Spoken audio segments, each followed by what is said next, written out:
Welcome to Manhwa Recaps, spoilers ahead, watch out, and take care. Huge shout out and special thanks to the channel members. This story is about an adventurer who dared to defy the gods, as we see him chewing away on a minotaur's corpse. Even though his arm is all broken and torn to pieces, he continued eating. After a bit, his wounds begin to regenerate. He ends up gaining the skill called Roar of Terror, and the skill Battle Axe Proficiency. He lets out that same roar, which alerted the other monsters. We learn that within the records of a nobleman, a chilling inscription warrants the consumption of a monster's flesh as an act of grave transgression against the natural order. The monsters begin walking towards him, and we learn that to partake of a monster's essence is to invite the insidious corruption of their magic into one's mortal shell.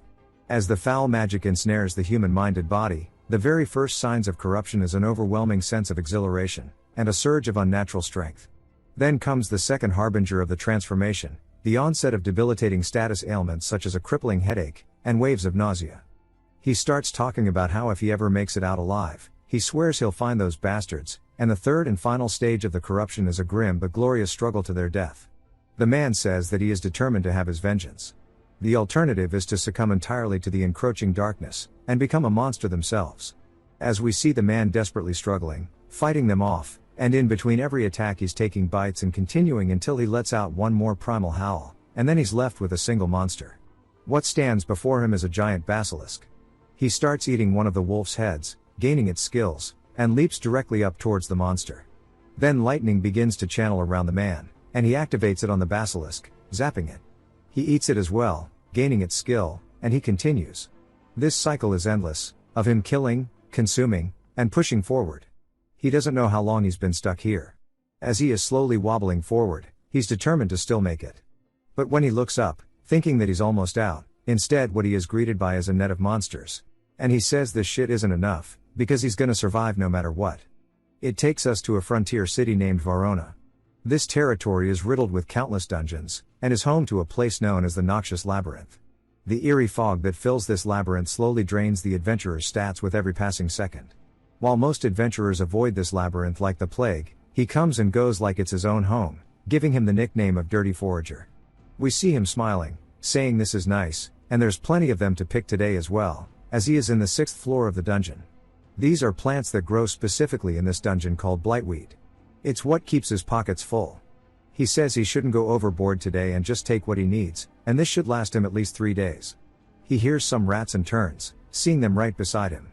He says they are called plague rats.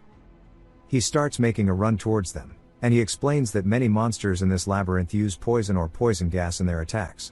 It's partly the reason why adventurers steer clear of this place. But that isn't the case for him, as he leaps straight through the fog, and cleaves the plague rat in two. He then follows it up, instantly killing another, with 2 more leaping at him. He swings diagonally, dealing with the first one like he had a baseball bat, and then the last one jumps onto his arm. As it starts biting into him, somebody casts fireball behind him and explodes the rat in front of him. As it starts to light a blaze, he watches the fire, and we hear some adventurers approaching him saying that was totally off the mark. One of them says that's why he told him to get closer before casting.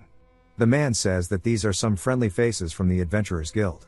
We finally learn that the man's name is Rudd.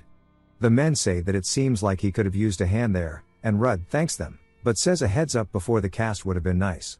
The mage says that he heard him shout the spell though. The lardass tells them all that there is really a blightweed cluster here, and they get excited, saying that's what they like to hear. Rudd realizes it now, asking if they were just following him around to find his spot. The mage asks why they would ever do that, as they're just trying to make a living in this labyrinth, and they saw him and decided to help out. The least he could do is say thanks, calling him an asshole. The swordsman looks like he's ready for a fight, the lardass looks like he's ready for a delight, and I can't think of a bar for the mage. Rudd realizes that he can't fight all 3 of them, and holds himself back, apologizing for doubting them, and then he thanks them for their help, even though he really didn't want to. Back inside the city of Verona, he heads to the Golden Hearth, which is also his residence. He gets thrown onto the floor, and some men say that he stinks so bad it's damn near killing their appetite, and they want to explain it to him since he doesn't get it. The most important thing for an adventurer is having powerful skills to slay monsters. But the only thing that he has is that garbage-ass status immunity passive, and they can't believe he calls himself an adventurer. In what world is status immunity garbage? That logic makes no sense. We learn more about his status immunity, and how it is his unique ability. It's useful for exploring locations like the Noxious Labyrinth, but is completely useless in actual combat against monsters, because without any combat skills, no party wanted his service, so he was left to scavenge for items on the upper floors of the labyrinth, earning himself the nickname of the Dirty Forager. In other words, he's a garbage adventurer, with a garbage scale in terms of combat power. The sad reality is he can barely handle a few rats, and he wonders if he's just gonna live and die pathetically like this, as he curls up in his bed, depressed and wishing for more. The next day at the Adventurers Guild, he says that he's got to find another cluster before the harvest runs out from yesterday. But he says that it seems a little busier than usual, and he asks the receptionist if a big job came in. She says that the news is that a new labyrinth has been discovered. He's surprised, and says that these dungeons are a gold mine for adventurers, filled with valuable loot and magic items, and that's what has everybody all hyped up. She also says about the poisonous herb he always brings in. Effective today, the price has been dropped by 70 gold. Rudd can't believe it, and starts asking her what happened. He says that the Noxious Labyrinth isn't actually that popular, and with everyone set to delve into the new one, the demand has plummeted. He says there's no way, asking how the supply would just drop just because of a new labyrinth. Rudd says that he wants to explore the new labyrinth too, and he wants to know where it spawned. She says the new dungeon is also in the Avalio Mountains, and it's out of his league. He asks what she means, and she says that he has to be a D rank or higher to enter the Avalio Mountains. Seeing as he has only an E rank, he doesn't qualify. He grits his teeth, and says that he has to get into the labyrinth, asking if there's anything he can do. She says that rules are rules, sadly, and lets out a sigh. Besides, he'd probably just get himself killed in there anyways. He tries to tell her that's not true, and a man approaches him, saying that if he's that desperate to go, he should consider his offer, asking him if he would like to join his party as a porter. And he smiles at Rudd. It jumps to a carriage riding down the road, and inside we see Rudd, and the man who offered him to be a porter, and the rest of the party. The guy says that he's really glad they ran into him. It's been difficult to find someone to carry the loot they get from the new dungeon. Rudd though says that's just a given, all the adventurers from the guild are going to be swarming the new area, so of course finding a porter was hard. The mage says that she gets it, but still, wonders if he really had to pick the Dirty Forager. The other man in the party says seriously, anyone who'd be mildly useful would have been better. The leader says not to be so harsh on him, he's been an adventurer for a while now, and it should be better than a complete newbie, and he says that it's time for some proper introductions. He introduces himself as Vale, leader of the Crimson Blade. Then there is Sasha, and Rick, and all three of them are D-rank adventurers. Rudd introduces himself as well, saying that he's only an E rank, and it's nice to meet them all. Vale says that before they go in he'd like to see what he's capable of, asking to see his guild card. Rudd says sure, and then pulls it out, and opens it for him, and it displays his stats, his level, and everything, and his skills included. Vale says that it's surprising to see that he could use fire magic. Rudd says it's too weak to use in battle, but it's just enough to provide light in dark places, or for cooking.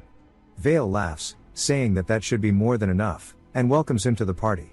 As they continue forward, we see Sasha, Rick, and Vale all looking really excitedly, as they have finally arrived, as this door will now take them to the newly discovered labyrinth, the Avalio Labyrinth.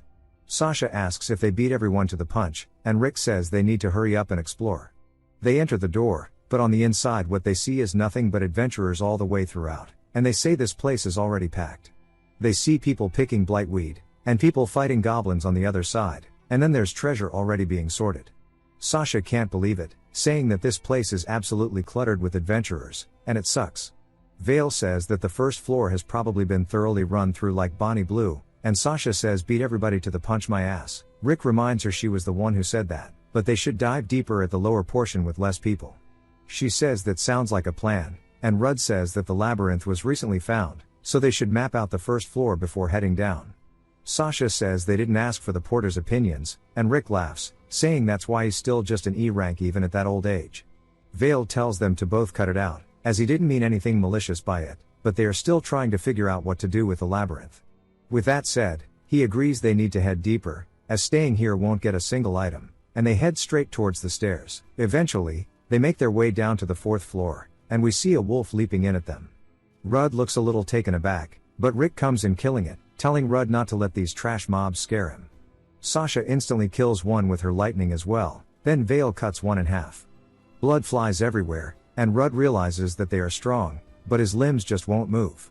The final wolf falls onto the ground, and Vale sheaths his blade, letting out a sigh, and Sasha says it's a good thing they came down, as they now actually got loot, and it's nice not having to compete with other parties. Vale says the monsters aren't too strong, and the treasures aren't too bad either. Rick yells at Rudd, telling him to make sure that he loots and stashes the monsters he's slain, asking if he understands. Rudd says the ones that he's killed are too damaged to get anything useful from, and the magic crystals are probably all broken. Rick asks how he knows they're not intact, saying that he shouldn't even think about slacking off, and double check it. He says that he's not going to let the magic crystals get to him, and he's going to have to use it. Rudd really doesn't want to, because judging by how Rick killed his monsters, there's definitely nothing left, but he holds himself back, saying he'll recover them. He walks over to one bleeding out everywhere, and he says that because he tore it to shreds there are guts and blood everywhere. He starts to use his fire magic, and says maybe burning it might make it better. Rick laughs at him using his fire magic, asking if he wants some salt and pepper to go with it, and he says that they've probably explored enough, and he's getting hungry, as even monster meat is looking good to him. Sasha says that's nasty as hell, as adventurers are forbidden from consuming monster flesh. If corrupted energy enters their body, there's no telling what might happen. He says that he was just kidding with her, as they can gorge themselves from the payout after this. They start to hear a blood-curdling roar, and it's loud enough to start shocking all of their eardrums, followed by its very heavy footsteps.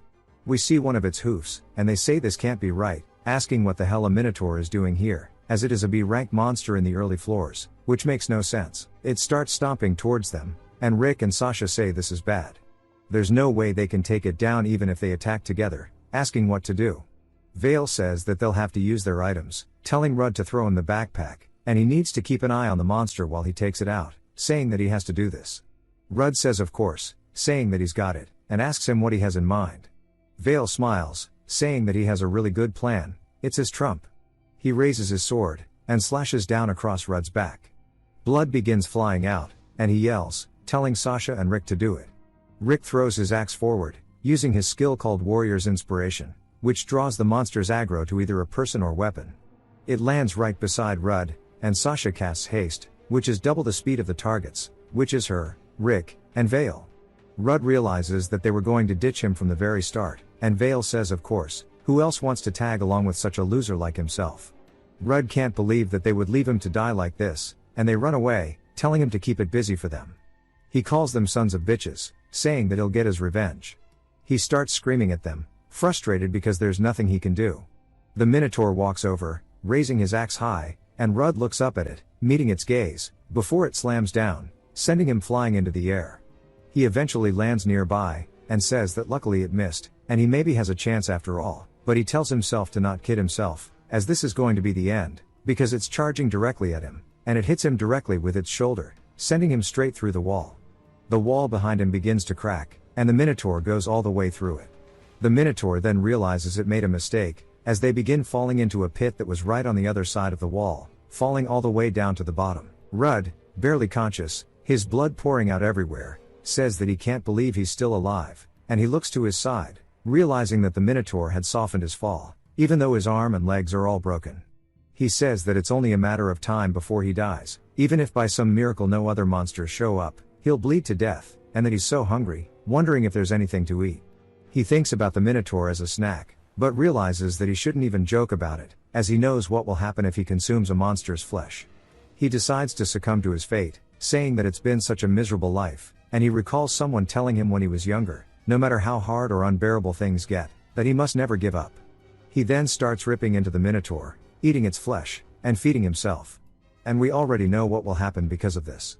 Consuming a monster's flesh will slowly transform a human into a monster, and it's a fate worse than death by poison, or dying through other means. We see his eyes have gone completely mad, as he is digging deeper into it, his arms still all sorts of fucked up, and he says driven by starvation, and an uncontrollable thirst for blood, Rudd would end up doing the unthinkable, but little did he know of the unexpected outcome that would soon follow. Deeper into the dungeon, we see a bunch of glowing eyes, as they are all bats. Rudd slowly wobbles forward, carrying the axe, and his eyes seem to be completely devoid of reasoning, as if he has turned into a beast. The bats start to fly at him, and he activates the skill Roar of Terror, which he stole from the Minotaur. The bats start to get ripped apart by the actual attack, and they die on the spot. More bats begin flying in, and then Rudd uses the second skill from the Minotaur, Enhanced Strength, which just as the name suggests temporarily enhances his strength. He tightens his grip on the axe, and swings forward, turning all the bats in front of him into actual chunks. He grabs some of their limbs off the floor, and begins gnawing at them, and now he has their ability of echolocation, and he uses it. He begins scanning for the surrounding life forms. What he sees is a serpent, a wolf, and this weird eyeball creature, as well as another minotaur. He hears them getting closer, and he says that he guesses that it is a real party now.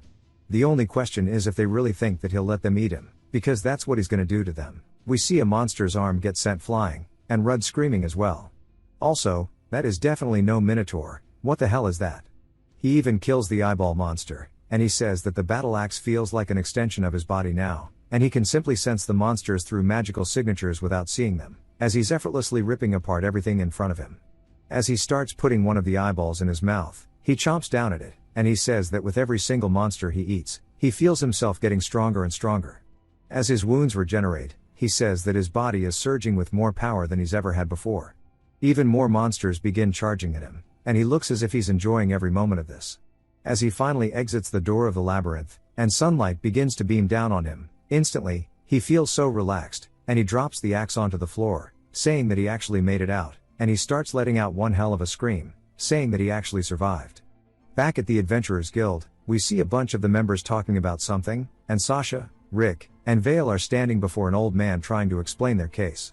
He says after hearing their report, he called back all adventurers who delved into the new labyrinth, and only their party member Rudd hasn't returned. This is the guild master of the Adventurers Guild in Verona, named Reknuas. Vale says the truth is, they ran into a minotaur on the 4th level, and it took Rudd's life before they could even react, and if only he had noticed it sooner, and he says that one more time, trying to sell it, and even Sasha begins fake crying. Reknuas, though ain't buying it, says that he sees, and that he'll restrict access to that dungeon for the time being. The receptionist looks a little down, and then instantly surprised as the door is opened, and Rudd enters.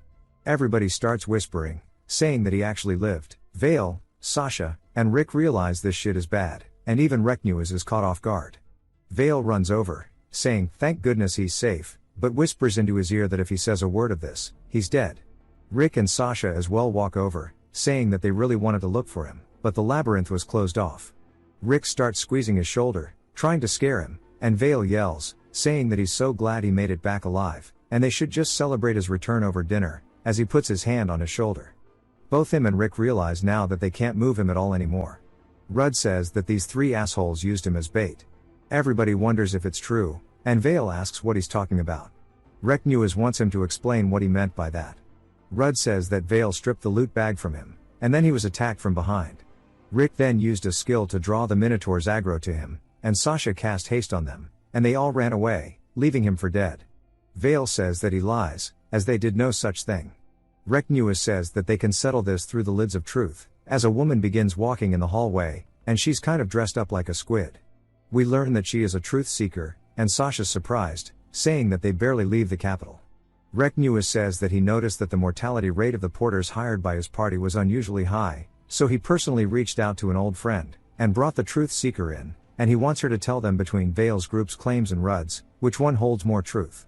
Her eyes begin to light up, and she says that the members of the Crimson Blade are lying. She holds her staff high into the air as it begins to glow, and she says Rudd's claim is the truth.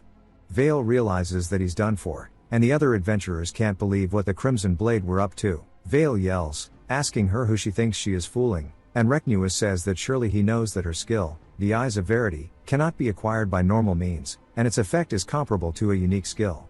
No lie can hold in the face of truth's eye. Whose words would you believe more? The word of someone who swore to dedicate their power to the kingdom, or his, someone who's constantly been killing people for his own gain? Vale looks worried, and Reknuas continues yelling, saying that abandoning one's comrades is a cardinal sin for an adventurer. Moreover, he deliberately attacked his party member, and used him as bait, so they will thoroughly investigate the rest of his crimes, and of course, he won't be able to avoid having his adventurer's license revoked, and being sold into slavery. Sasha screams no, and Rick drops to his knees, saying there's no way this is true. Vale shakes, asking if they're really trying to put him into slavery, and he looks at the truth seeker, saying that only that which hadn't showed up. He leaps at her with his sword, screaming to die. Rudd realizes what he must do, as he's getting closer to the truth seeker. Rudd dashes in, and blocks his attack for her. He says that him raising his blade against the truth seeker, and then hits him straight in the face before finishing his sentence, sending Vale flying all the way towards one of the walls, before the shockwave bursts all the way on the outside of it. We see the wall dented in, and Sasha and Rick have chills running down their spine, and Rudd says that's just a huge mistake to begin with. They then head to the parlor of the Adventurers Guild, and Reknuas apologizes for keeping Rudd here, saying that he must be exhausted. Rudd says it's fine, wondering what's going to happen to them. He says the three of them were taken by the guild's agents, and they will be put through a rigorous interrogation. He says if it's confirmed that they habitually use porters as bait, then other crimes will come to light. The Crimson Blade is going to lose all of their assets, and they're definitely going to be turned into slaves after having their adventurer qualifications revoked. However, since Vale attempted to harm a truth seeker, the chances are that he'll never be able to see him ever again. Rudd says this is good, and then Reknuas clears his throat, saying that the loot they got from the new labyrinth is now ownerless, so considering what Rudd's been through, it's only right he takes it, and there's roughly 200,000 rashins in there, telling him to accept it. Rudd does so, and outside we see him holding onto the bag. He says that he guesses he doesn't have to worry about living expenses for a while, and he can't imagine how long he'd have to work to get this sort of money by foraging herbs and weeds, and that adventurers really do make some bank. He then notices something different about how everybody's treating him, as nobody's wanting to pick on him anymore, but also, nobody's even friendly. He says sticking around any longer and someone might get suspicious about his sudden stat increase, and he has no choice but to scrape by the noxious labyrinth. He tells himself to stop having these shitty thoughts, as he's got money now, so he can finally buy some equipment, and eat all the food he wants, and he better drop by the weapons shop first before anything else. He then spots something nearby, and says to wait a minute, as he spots a magic bag worth exactly 200k rashins, and he tries to convince himself not to, since he can get all the dishes he wants. But we see the next day, he heads back into the noxious labyrinth, and he's easily killing the rats now, and he says he can't believe how easy it is. He had to fight tooth and nail against 5 of these before, but now it's effortless. He uses insight from that one monster, and he starts analyzing all of its stats. He can see that it's a level 9, and that its skill is called poison gas. He says it looks like he can use the skill he got from eating the monster and corpses as well, and he says come to think of it, he didn't think the plague rat was a level 9, but he also wonders how many levels he has gained. He took out these rats no problem, so he says probably at least 20, but when he opens his stats, he sees that he is now level 42, and his actual stat numbers are crazy. He starts freaking out, saying that he was level 7 right until yesterday. It's been some time since he last checked his skill list, so he opens it as well, and it's absolutely filled to the brim, and he says that there's so many of them, and he looks really excited. He says he went back to the place he fell down on his way out of the dungeon, but the collapsed wall was back to normal. The new labyrinth itself is going to be closed for a while, and he's planning on just doing a quick run through of the noxious labyrinth today, but he still wants to test it out, and to see how many floors he can descend with his current strength. Plus, he has this bag he bought yesterday, which was all the money he earned from the Crimson Blade. Also, he wants a proper monster to be his first subject. He heads down to the 6th floor, and it's still effortless, same as the 9th, and even the 13th, and he says that none of these are nearly enough, and he's got to go deeper to find a better monster for it. On the 24th floor, it's a swampy area, and we see a lizard man wearing some armor lurking around. Rudd spots it while hiding behind a tree, and activates his insight. He sees it's level 25, and he looks at its stats and skills, and thinks about it, saying that soldier lizards usually fight in packs, but this one's by itself, and that a lizard is definitely good enough to test it out. He jumps at it from behind, and swings, only barely cutting its arm, and he says it's not bad, but it won't be able to dodge the next one. But it begins running away, and he wonders what the hell is going on. He tells it to stop, before he realizes where it's running, as it's a dead end. He tells it that there's no more places to run, and it begins smirking. Rudd can tell what those eyes mean, and he realizes he messed up, as he's now surrounded by lizard men, and he says that it was a trap to begin with. Rudd says even with the level difference, this is pretty bad. One of them swings straight down at him, and he dodges. He says that their chips were already on the table, so he decides to deal with them one by one. He dashes toward the first one, clashing swords with it. He knocks it over with sheer strength, and it begins to hit its head on the back of the wall. When it opens its eyes once more, Rudd's already closed the gap with his sword held high. He swings down to finish it, but one of its friends dashes in, saving it. Rudd is surprised that it actually stepped in. Then here's the other one coming up from behind, and he narrowly dodges the attack. It genuinely thought that it had the upper hand, but Rudd says that was actually way too close for comfort. He wonders how many of them there are, because they just keep growing by the second. He says this is weird. These monsters are known to fight in packs for sure, but the way they use traps, and ambushes, and coordinate their attacks is way too smooth. He says that he can hear a faint high-pitched sound right before they begin to attack together, and he can only assume that's what he needs to take care of. He glances over to his side, spotting a red lizard man off in the distance. He uses his insight, and focuses solely on it. As it gets closer, we see that it is called a general lizard. It is level 32, and one of its skills is called command and control. Rudd says this makes a lot more sense, and that he's the boss of this pack.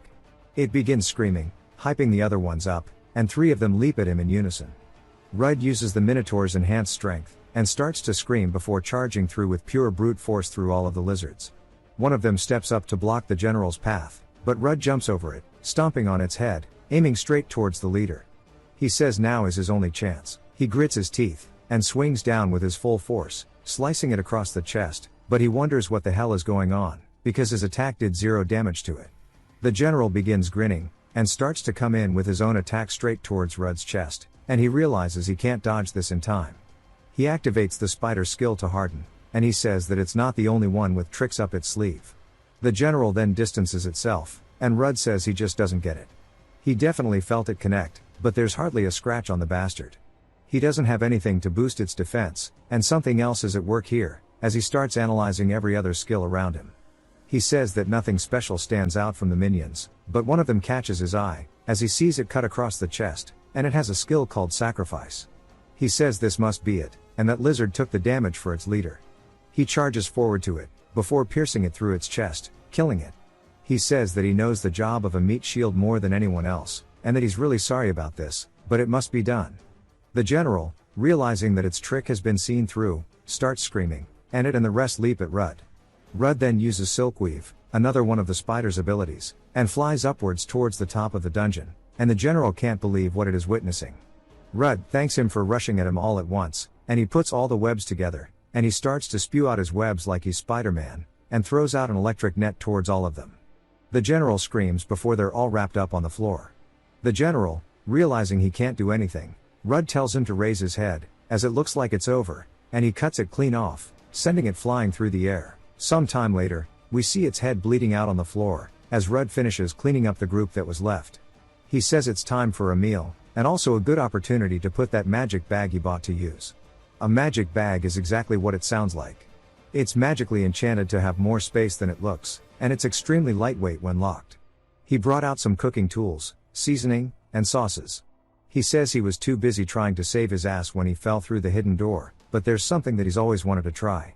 As he starts cooking up some of the lizard tails, he wonders what it would be if he were to properly prepare and eat monster meat. He begins drooling, and takes his very first bite, and he says that this shit is actually straight gas. Then he can't believe monster meat is this good, and it makes him want to take bite after bite.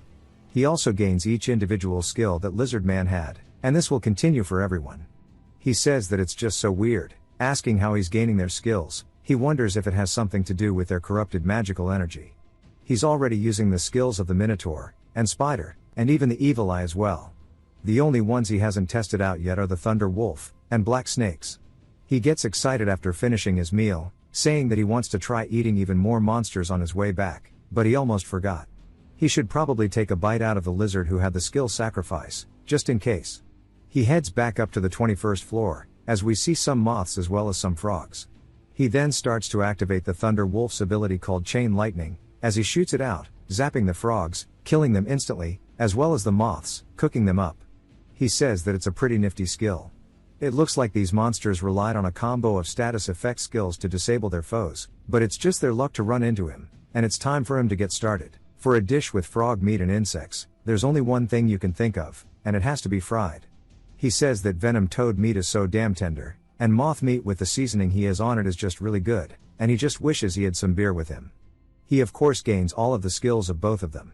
He hears a loud sound, which catches him off guard a little bit. He wonders what that is, and he hears a thud, and human voices.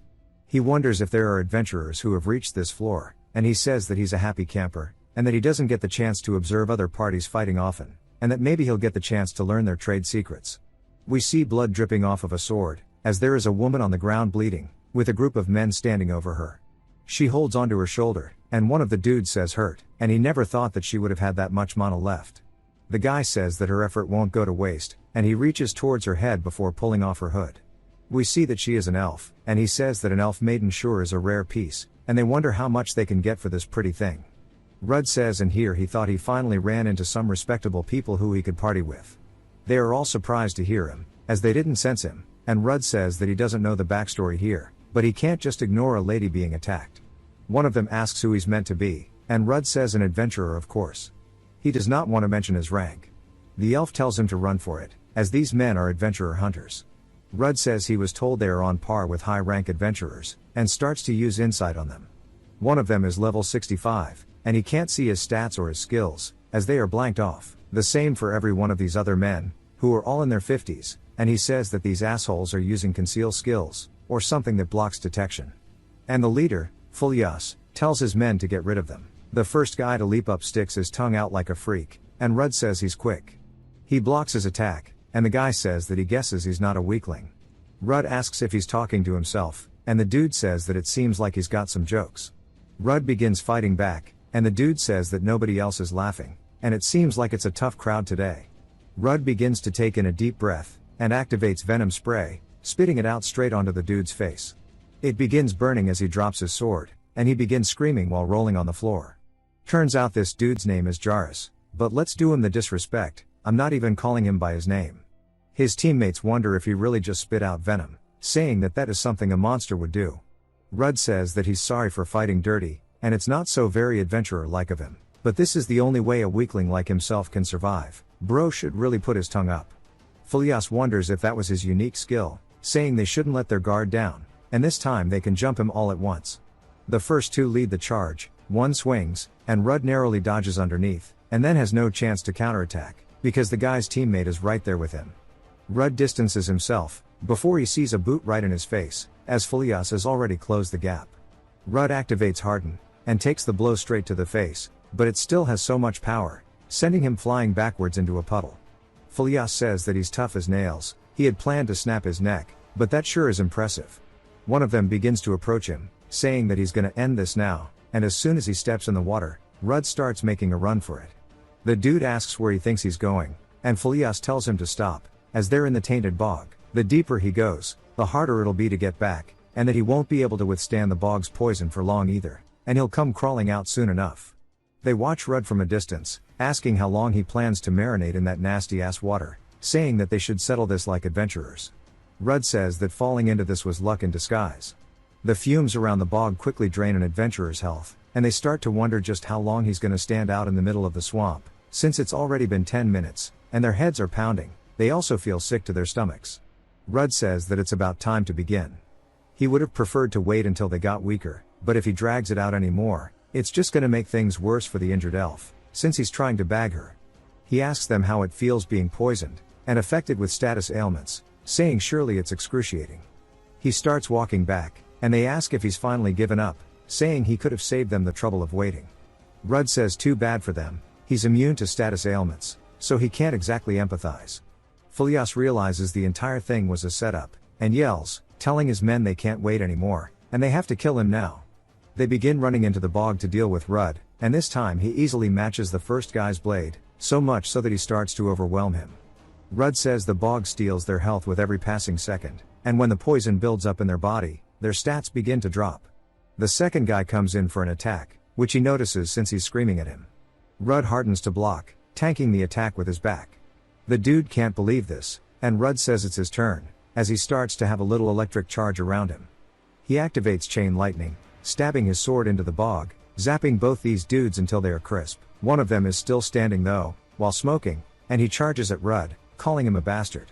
Rudd then activates Air Slash, which is one of the moth's abilities, and it flies through, actually butchering the hell out of this dude. That is brutal. Fulias says from venom spray, to harden, to even chain lightning, as well as Air Slash, how the hell is he using monster skills? Rudd runs at him, saying that he has no reason to explain anything to him. Rudd begins slowly overwhelming him, and Fulias says that while he should have the advantage in melee combat, since he's obviously way higher leveled, but because of that damn poison he's losing, as his blood gets sent flying out everywhere. He then uses one of his abilities called Enhanced Dexterity, and he says that he refuses to lose like this to a filthy weakling. He begins to imbue his blade with an aura, and charges forward. Rudd though doesn't try to run away, and instead meets it using the Minotaur's strength, and shatters Filius's blade, but also cleaves him clean in two. As he falls onto the ground, Rudd says that he definitely would have beaten him if not for the poison. Rudd and the elf start walking, and she thanks him for saving her. She says she doesn't know what she would have done if he didn't show up. He says he couldn't just stand by and watch. He says she's trying to act tough, but the poison must have done considerable damage over time. He tells her he managed some first aid for the time being, but that's not enough. It's quite unusual to see an elf in a place like this, plus she was being chased by adventurer hunters, and he wonders what her story is. They then hear the sound of a moth buzzing, and they see it directly ahead of them, and this time it's a giant one. Rudd says that looks like what could be the moth's boss, so he inspects it, and he sees that it's a level 37 greater moth pose. Its stats are pretty juiced, and it has an ability called moth vision, and paralysis dust, and poison dust. Rudd says it looks like it's nothing but a big bug, and he's got this in the bag. It then uses air slash towards him. I don't know why he's caught off guard, because he literally just read it, but it flies straight past him, shattering the ground, and even barely scraping by the elf. Rudd asks if she's okay, and she says that she thinks so.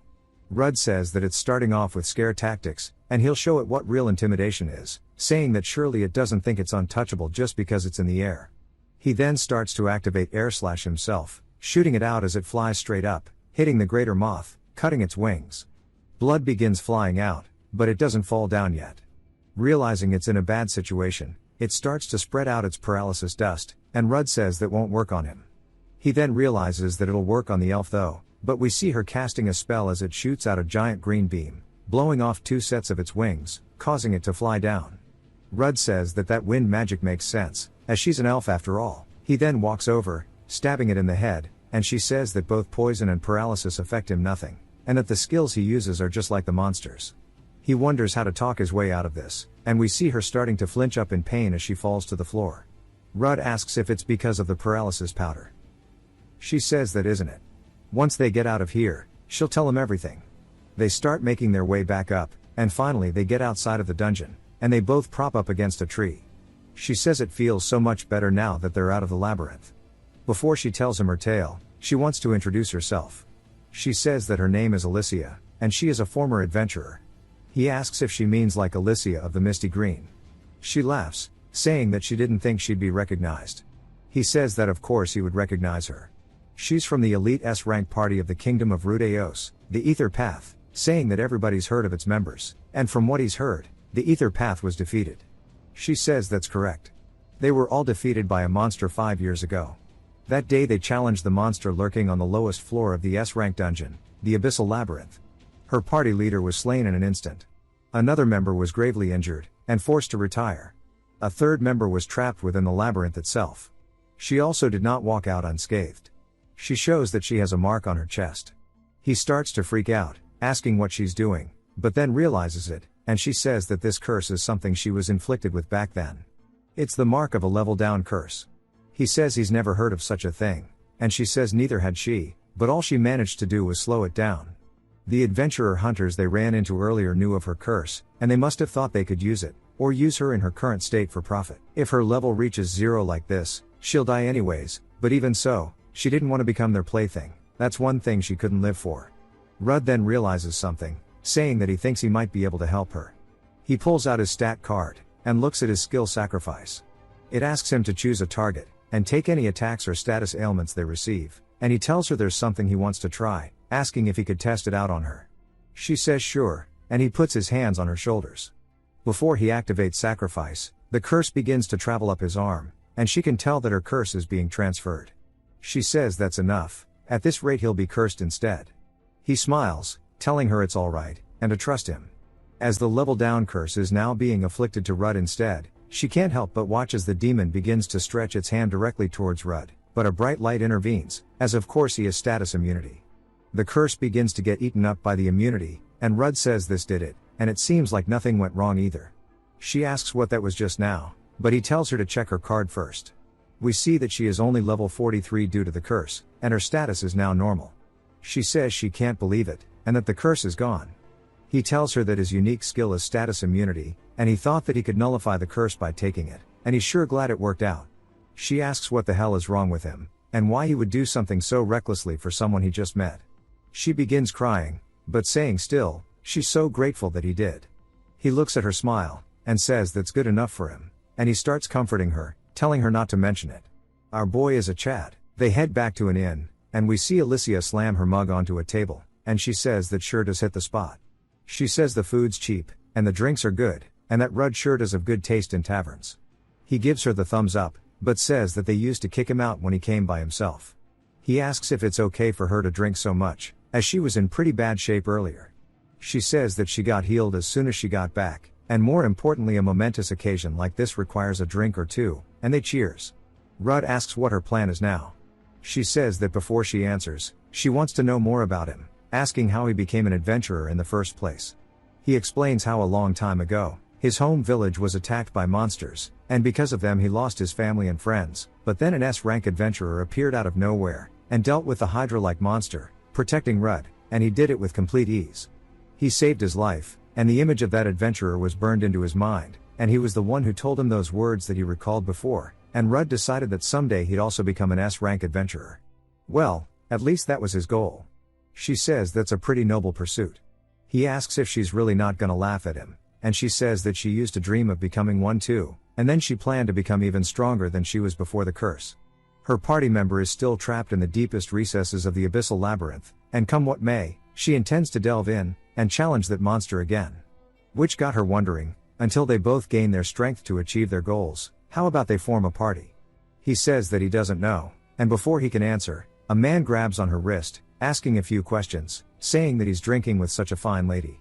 These are the dudes from earlier on when they kicked him out. He recognizes them as well, and they start trying to hit on her, saying that she should forget this loser, and go sit down with them. Rudd grabs the dude by his shoulder, saying to leave her alone. He grabs Rudd by his shirt, asking if he really wants to scrap. He starts glaring at them, and they glare back, and Alicia tells them all to stop it, saying that they're at a tavern, and if they're gonna fight here, there's a simpler way to deal with this. As we see them all taking a seat, she says that they should be fighting with their tankards instead. I'm actually so glad this didn't turn into a stereotypical bar fight. She starts chugging it, and people cheer her on. They start matching her drink for drink, and Baldy's even double fisting it. After a while, Rudd watches with a smile on his face, and the crowd is super lively. Baldy's incapacitated, and so is the other dude, but Alicia is still okay, and she is deemed the winner. She gives Rudd a little victory pose, and he's glad that she won, but it was also just really fun. He says that she's something else, and she even had quite a bit to drink before the showdown. She laughs, saying that he saved her life, and there's no way she'd let her savior get humiliated in front of her, and also she's only a little bit tipsy, as she falls over onto his chest. He tells her to be careful, but says that he guesses it can't be helped. He activates sacrifice, and she instantly feels better. He says that he transferred her drunkenness to him, since he can't physically get drunk. She gets excited, saying first the curse, and now this. His unique skill is so good, and they absolutely need to party up, but first she needs to go drink some more. He says that she's an alcoholic. She says it's a shame that she won't get to try the local delicacy today, and the chef says that the thing is, monsters have made a nest at the trout fishery, and they ask the guild for help, but they said all the high-ranking adventurers are away, and if the two of them are up for it, they might be able to take on the job. They head to the trout farm of Verona, and we see them on a boat. She says that she never knew the trout for the city were farmed in this area, and that they should get this job over with, and have some of that famous dish. He says that sounds like a plan, but then notices something as it shoots out of the water, passing right by them. He says there it is, that's the monster that the tavern master was talking about. Alicia tells him to look, as they're absolutely surrounded by a whole army of them. He says that this has to be some kind of joke. They start to approach the boat. Rudd uses his inspection to look at their stats. They are called Gelnefs, and their skills are rapid swim, water bomb and snipe. One of them comes up and shoots water at him, but he blocks it with his sword. More of them now begin to tag in, and he says it's crazy no matter how much he blocks there are more and more. His footing is also shaky so it's hard to keep dodging. He says he's sick of this shit, and leaps into the water. Alicia is surprised, as they begin to swarm him. He smiles waiting for them to start attacking him. They go into attack, but we see lightning beginning to surge at his fingertips. As he has casted chain lightning. All Alicia sees is a bright light, and toasted fish floating to the surface. Rudd resurfaces as well to breathe. She asks if he's okay, he says he is. But there's still a few left down there. The ones deeper down were holding off out of caution. And he wonders if they are protecting something. He tells her he's gonna scout the bottom for a bit. Also, there's something he needs her help with. She wonders what it is. As we see a rope tied around him, he begins to dive deeper into the lake. He says they are ignoring him just as he thought, but they aren't fleeing either. He then spots it at the bottom, as there is a monster deep on the lake floor. He inspects it, and we learn its name as the tentacles. He says it's either more like a giant sea anemomean or maybe a hermit crab. From its tentacles it breaks one off, as it turns into a gelnav. He says that thing just spawned it in. He realizes that if he doesn't get rid of the tentacles, it'll be pointless no matter how many gelnavs he takes down. And it doesn't seem like it's going to attack, so he needs to head back up and prepare. But as he does, he feels his leg getting tugged by one of the tentacles' tentacles. He realizes now that they weren't attacking, so he would let his guard down, and that's exactly what happened. He starts to grab onto its tentacle and activates his chain lightning, but it mostly just takes out the gelnavs. He says if he does it enough, even though its size is so big, it should be okay. But that's when he feels that the tentacles have already been separated due to its skill. He says that he forgot about its sever appendage, and as soon as it felt the shock travel up its tentacles, it got rid of them to get rid of the potentially fatal damage. The tentacles itself then leaps at him, and he realizes that this is bad since he can't hold his breath any longer. He tugs on the rope, saying that he's counting on Alicia as she notices it. She realizes that's the signal, and starts to use her magic to propel the sail forward, and it pulls the rope with it. As he starts to fly away from the monster, it can't do anything but watch as he's moving too fast for it to catch up. Back on the shore, he's coughing, and she asks if he's okay. He says that he thinks so, and he wouldn't have made it out without her. He tells her about the monster at the bottom of the lake that's spawning the gelnavs, and says that it is quick and healing, so he needs to go down immediately. She says that the water is more favorable to the monsters, and her magic can't reach down there, asking if there's anything they can do about that. He says there is something, but he doesn't know if he should be honest with her. She told him pretty much everything about her curse while holding back, and even joined his party, so it's only right that he should share it as well. He decides to show it to her first, telling her not to tell anybody about this, as he leans down near one of the gelnavs. He says that what she's about to see should be kept secret. But it jumps back to the tentacles at the bottom of the lake, and it notices something as Rudd swimming straight down at it, using the gelnav's ability rapid swim. A light blue aura coats his body, allowing him to move faster through the water. The gelnavs go to attack him, but due to this coating, he has full control over his sword as well, so he easily fends them off. The tentacles realizes it's its chance to attack, and shoots its tentacles towards him, but he easily evades them using his rapid swim, and gets way closer to the actual monster now. He then stabs straight into its shell, causing it to bleed everywhere.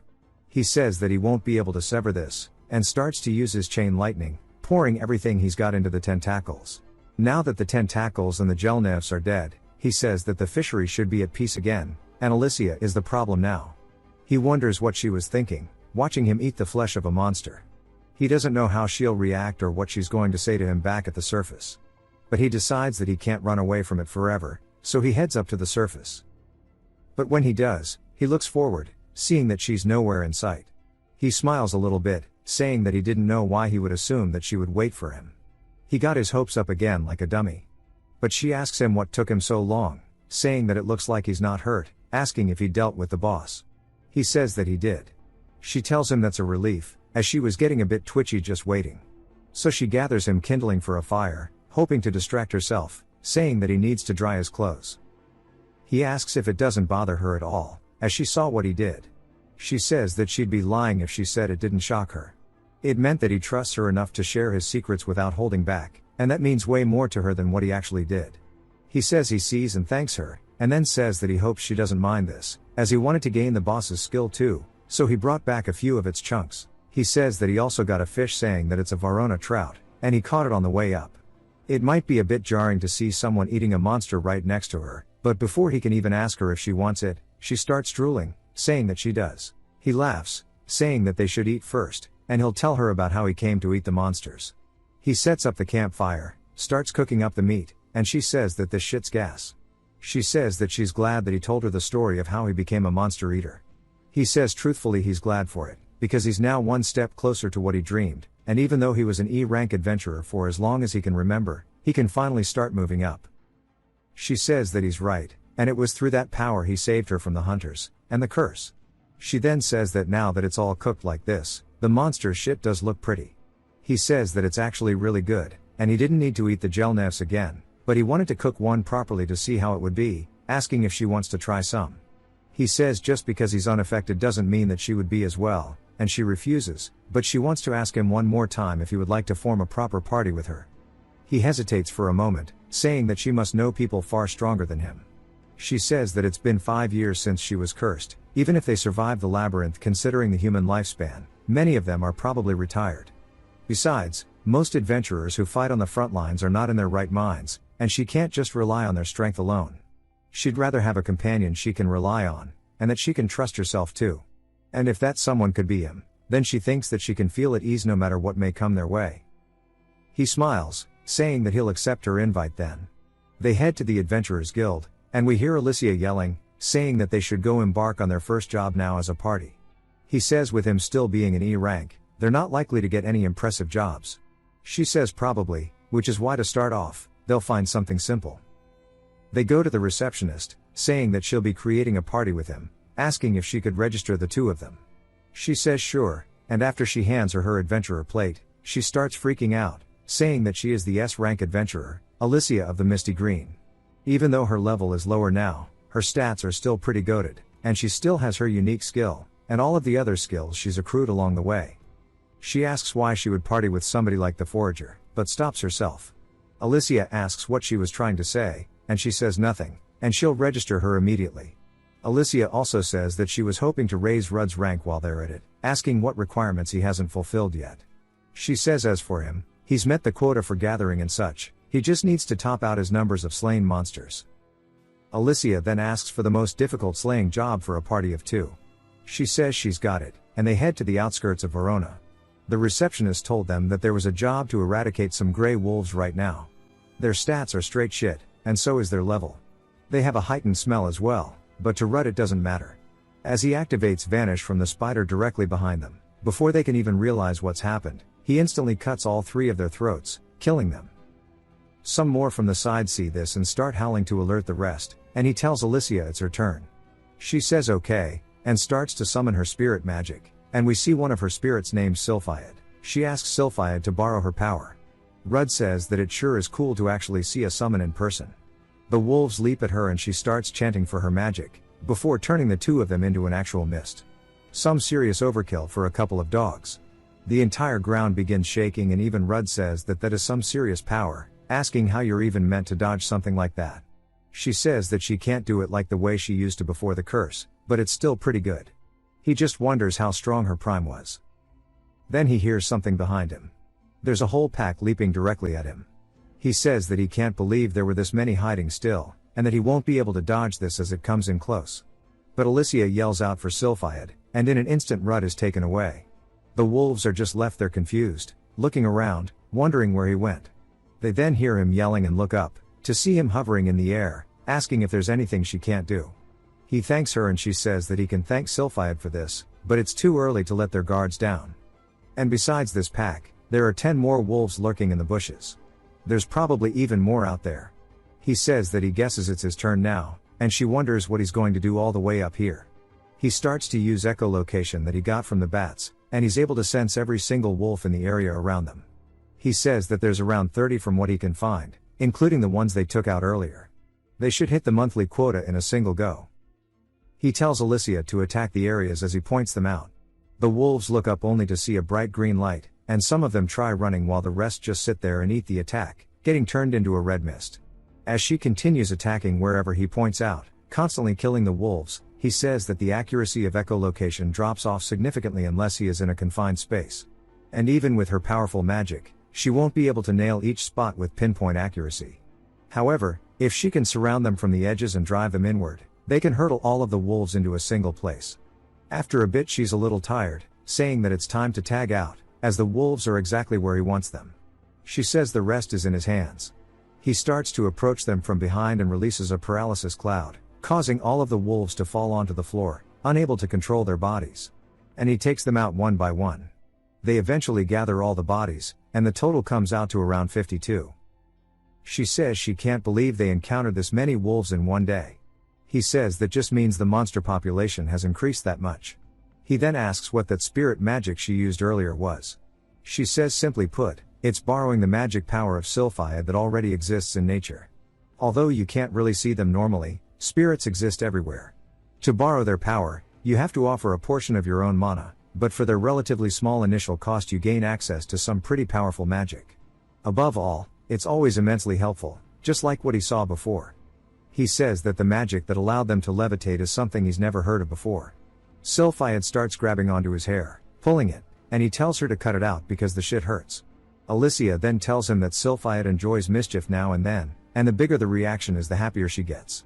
But since it's getting night time, as much as she'd like to go back to town, they can't exactly do that. He begins hovering once more and she says they'll just fly about halfway for now. He says that he's all for this and he's always dreamed about this since he was a kid. Then asks her what other types of spirit magic she can use. She says that she's good with water, ice, light, and earth.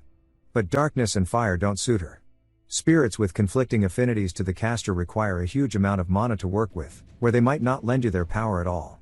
But in his case he's already earned Sylphiad's approval. He asks if she's certain if Sylphiad likes him because she just keeps bullying him. He then notices something, as there's smoke off in the distance. When they get closer, they realize that's the direction of the village. And they see some kind of demon walking through the fire. In the village, people are screaming, and the demon we saw earlier is approaching two people. They start freaking out, saying that there's only meant to be wolves in this area, so why the hell is there a Baphomet here? It raises its hand, creating a magic circle above it. The adventurer realizes this is bad, as something starts to exit the portal. We see it's actually some kind of lance, and it shoots straight towards the adventurers, leaving a fiery trail behind it. But as it gets close, a water spell flies in, protecting them. They look over, wondering who it was, only for it to be Rudd, who used water bomb. We see a spirit with him as well. Baphomet begins growling. Alicia asks the two of them if they're okay. They say yes, and she tells them they'll handle the monster, but they need to tell them what happened here. Rudd starts running straight in and uses his insight. We see it's only level 27, and its stats aren't actually that crazy. It's got some cool skills though, called Wisdom of Cinders, and Wisdom of Earth. He says that its level is lower than a general lizard's, but its stats are definitely higher, which means that it's a different class of monster altogether. Another magic circle forms, and it instantly turns into 3 more. He says that the 2 skills it has grant wisdom of a specific element. As they're shooting out the attack, Rudd says that he can't really fight it with magic, because his fire magic is far too weak to use in combat, but if he can eat this guy, he might be able to use magic in fights from here on out. He swings down, and the Baphomet blocks it with its arm. This surprises him, that it only had to use its arm. He wonders if it's ineffective, this skill Steel Claws, but says that if it's a strength contest, he's all for it. The magic circles appear once more and start to shoot out their attacks. He starts to evade them, but we still see a giant explosion from where he was standing. Alicia looks over worried, but Rudd comes out of the fire. She asks if he's okay, and he says that he is. It kept 2 flame lances in reserve just to use them solely for defense. Now this one is a pretty intelligent beast. She says that the creature is definitely observing their moves, and that she'll take this moment to get him caught up. She asked the people earlier to evacuate the villagers, but not everyone has been able to leave yet, so they need to avoid causing collateral damage while the evacuation continues, meaning they can't use a devastating spell to defeat it. He knows that's already the case, and she used her mana to fly and transport them here, so she's gotta be running low, which means he needs to come up with something to defeat it. She says that she'll support him with the magic she has left, and that he should trust her as she has his back. He says that he'll put his faith in her all the way then, and begins charging straight in at the Baphomet. It raises its hands once more, sending out fire lances, and Rudd says that he needs to focus on what is ahead of him. As he's running forward, straight into the fire lances, Alicia casts 2 water bolts to meet them, extinguishing the fire lances, letting him have a clear attack path. He says that for her to cancel out its magic, she has to be using a counter-element with equal force. The Baphomet starts to get pissed, and this time instead of fire lances from the magic circle, we see rocks beginning to form. It points both of its hands towards Rudd, and she tells him that this is his chance. As she starts to use wind to lift her own rocks, hitting each and every one of the ones it created, and Rudd says that this time she created rocks of the exact same size to cancel them out. It's a method that conserves mana and minimizes the damage to the surroundings, and her mana control is out of this world. That's the might of a former S rank. He leaps up into the air and uses his enhanced strength skill, swinging down and cutting the Baphomet's fingers off. It starts to scream in pain and comes in straight towards him with an attack, but some kind of fire attack goes straight into its mouth, causing it to explode from the inside. We see it was none other than Alicia who cast it, and she asks how its own magic tasted as it starts to char to a crisp. All the villagers hear Baphomet screaming and just wonder if it's over.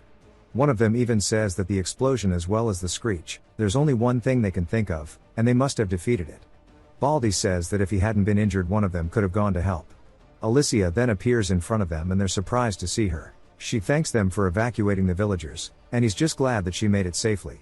She says that they also dealt with the Baphomet, however though they managed to defeat it right now, there's a chance it'll recover and come back to finish the job, so they're going to chase after it now. She says that she has a favor to ask.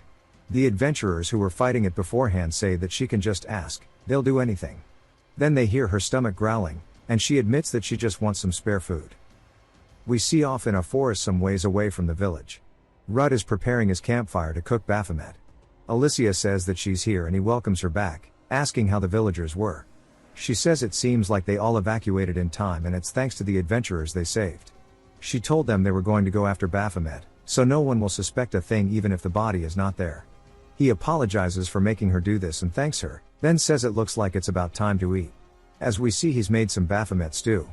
He starts adding some spices and seasoning, takes a bite, and says that it has a pretty gamey guilt flavor, but it's good enough to make up for it.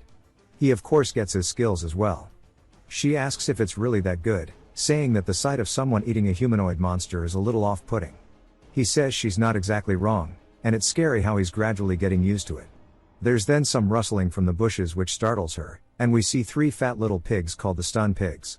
Their stats are pretty bad, but they have a skill named Charge. Rudd says that it sure feels like they're running into more monsters than they ought to, but he'll make the most out of this encounter and finally be able to use some magic in a fight. He stretches out his hand and even the pigs start cringing at him. He wonders what's going on, and one of the pigs uses Charge, going straight in at him. Bro's still trying to figure out why his magic doesn't work as the pig destroys their campfire, sending his Baphomet stew all across the ground. Alicia says that she thought he could use magic now, and she doesn't have much mana left so she won't be able to contribute much to this fight.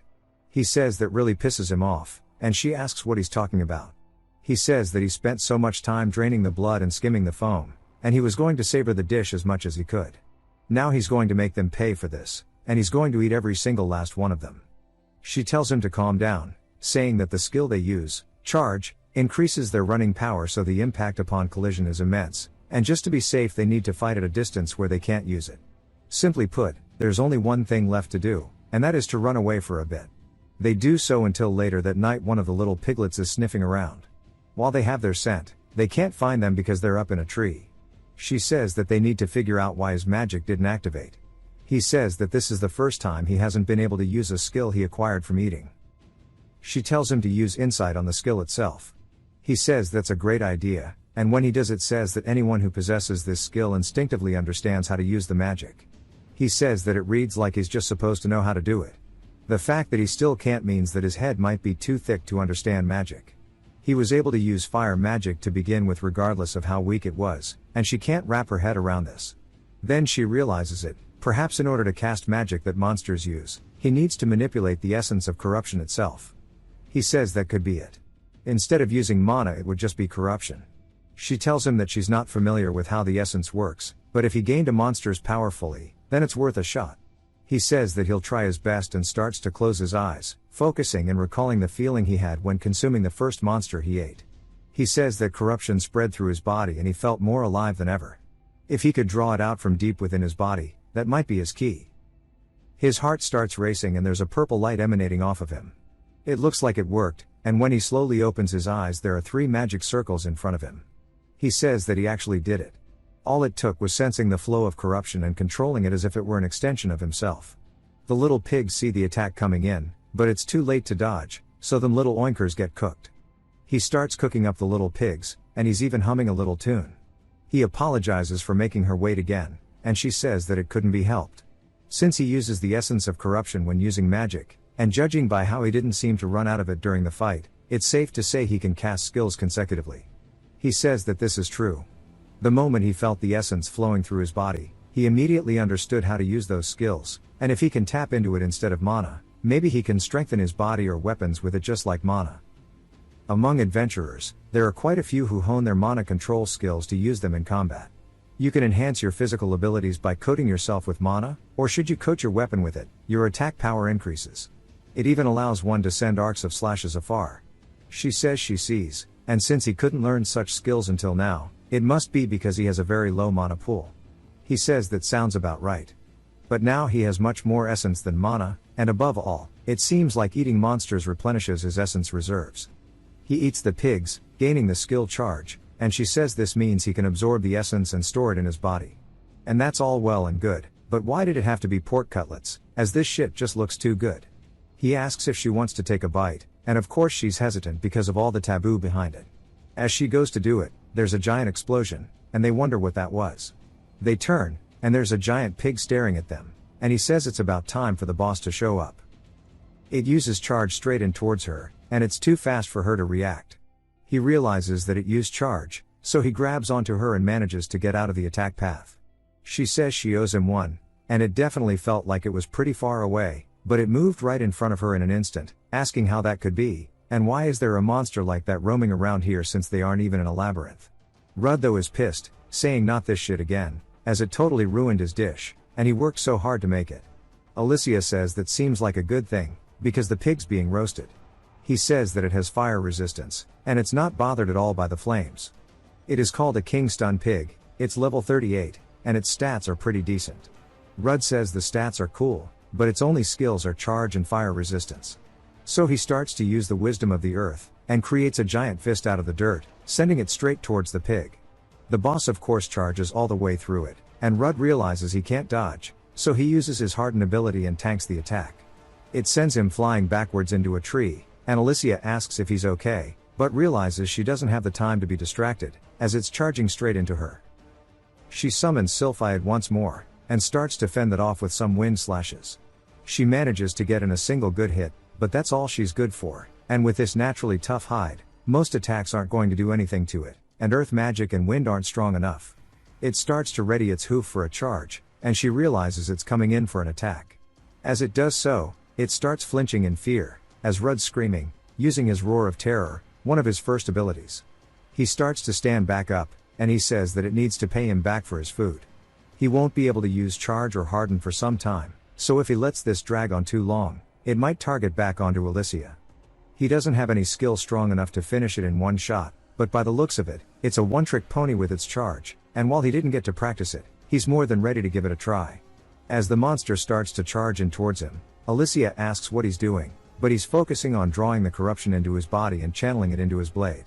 As the boss gets closer and closer, he opens his eyes widely before stomping, slashing all the way through the pig, splitting it completely down the middle.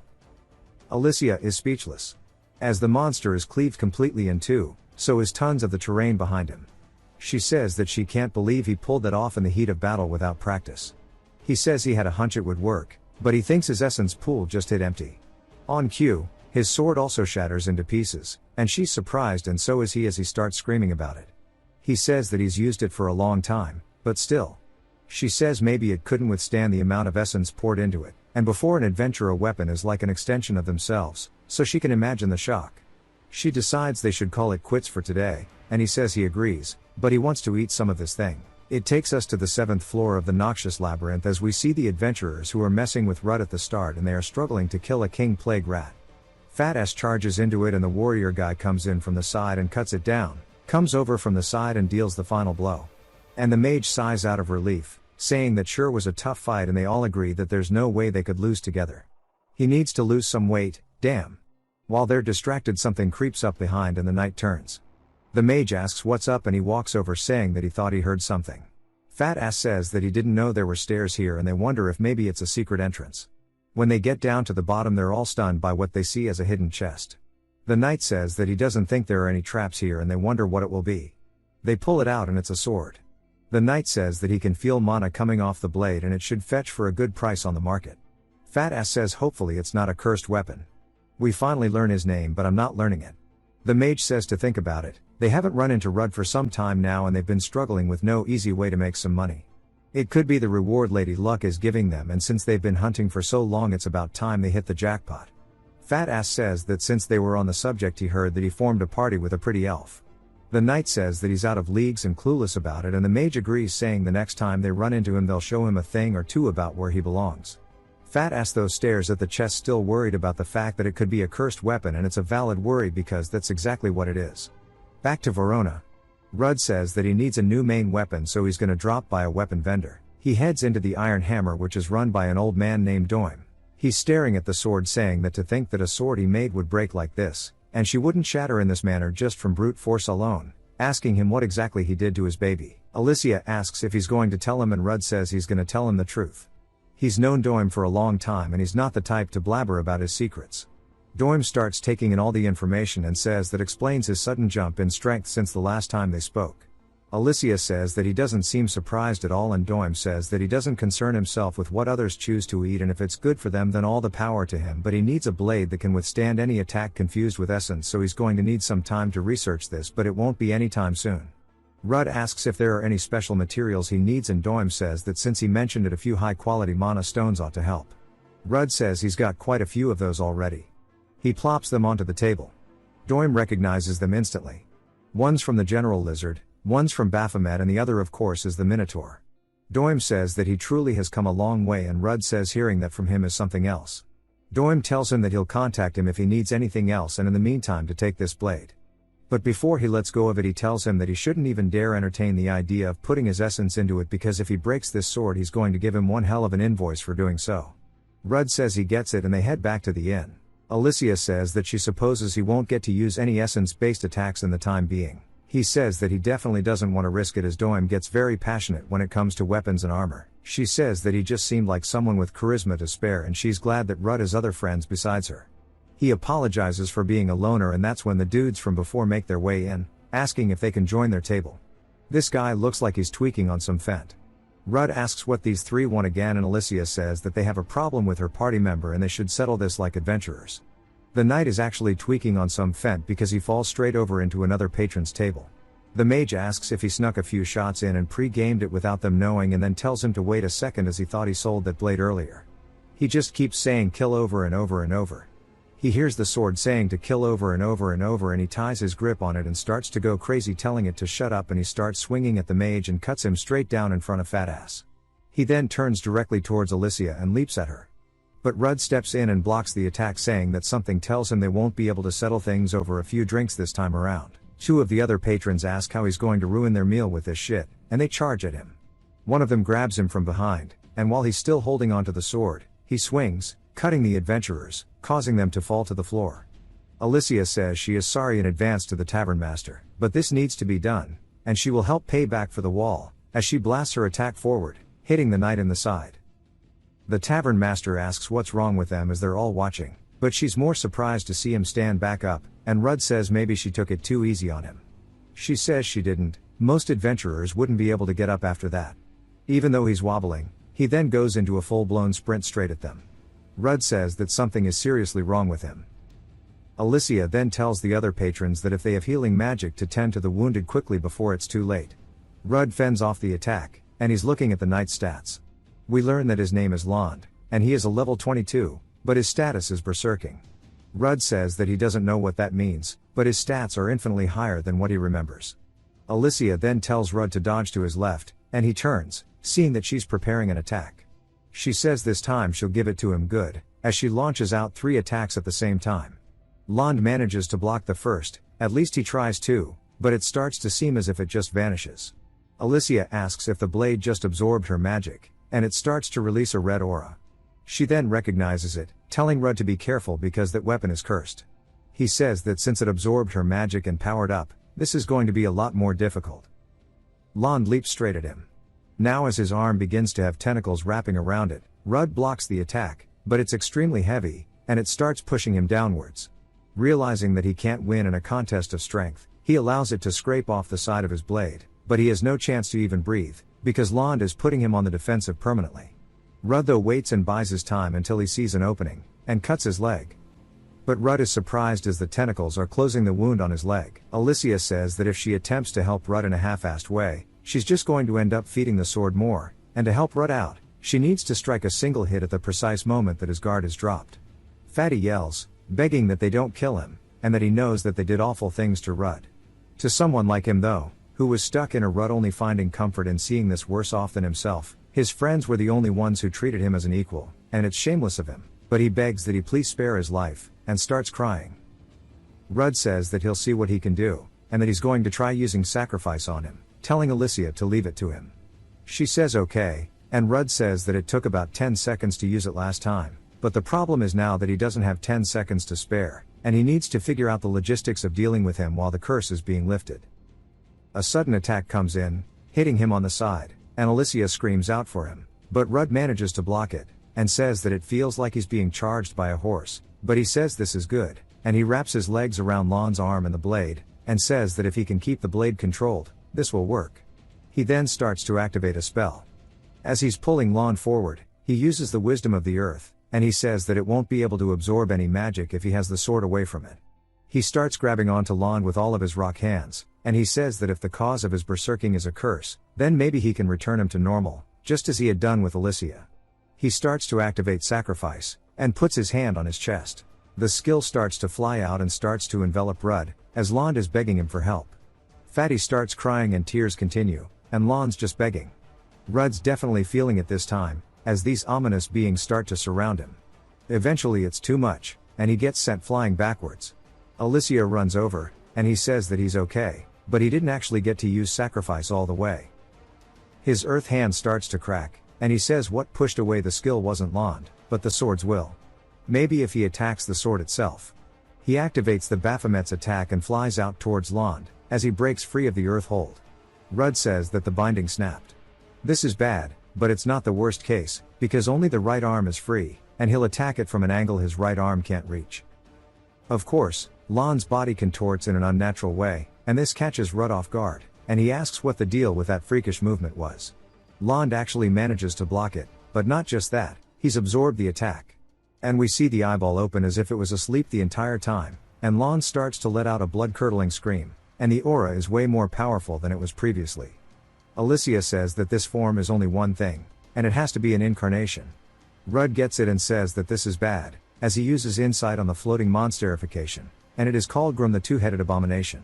Its levels is question marked, its race is cursed. Rudd says that this is no longer Lan's body. As Grum thrusts at his head, Rudd nearly dodges. In an instant, Grum contorts the body and returns with a kick, sending Rudd flying. Rudd says it's so fast, there's not a single wasted movement anymore, and it's like he's turning into a seasoned warrior.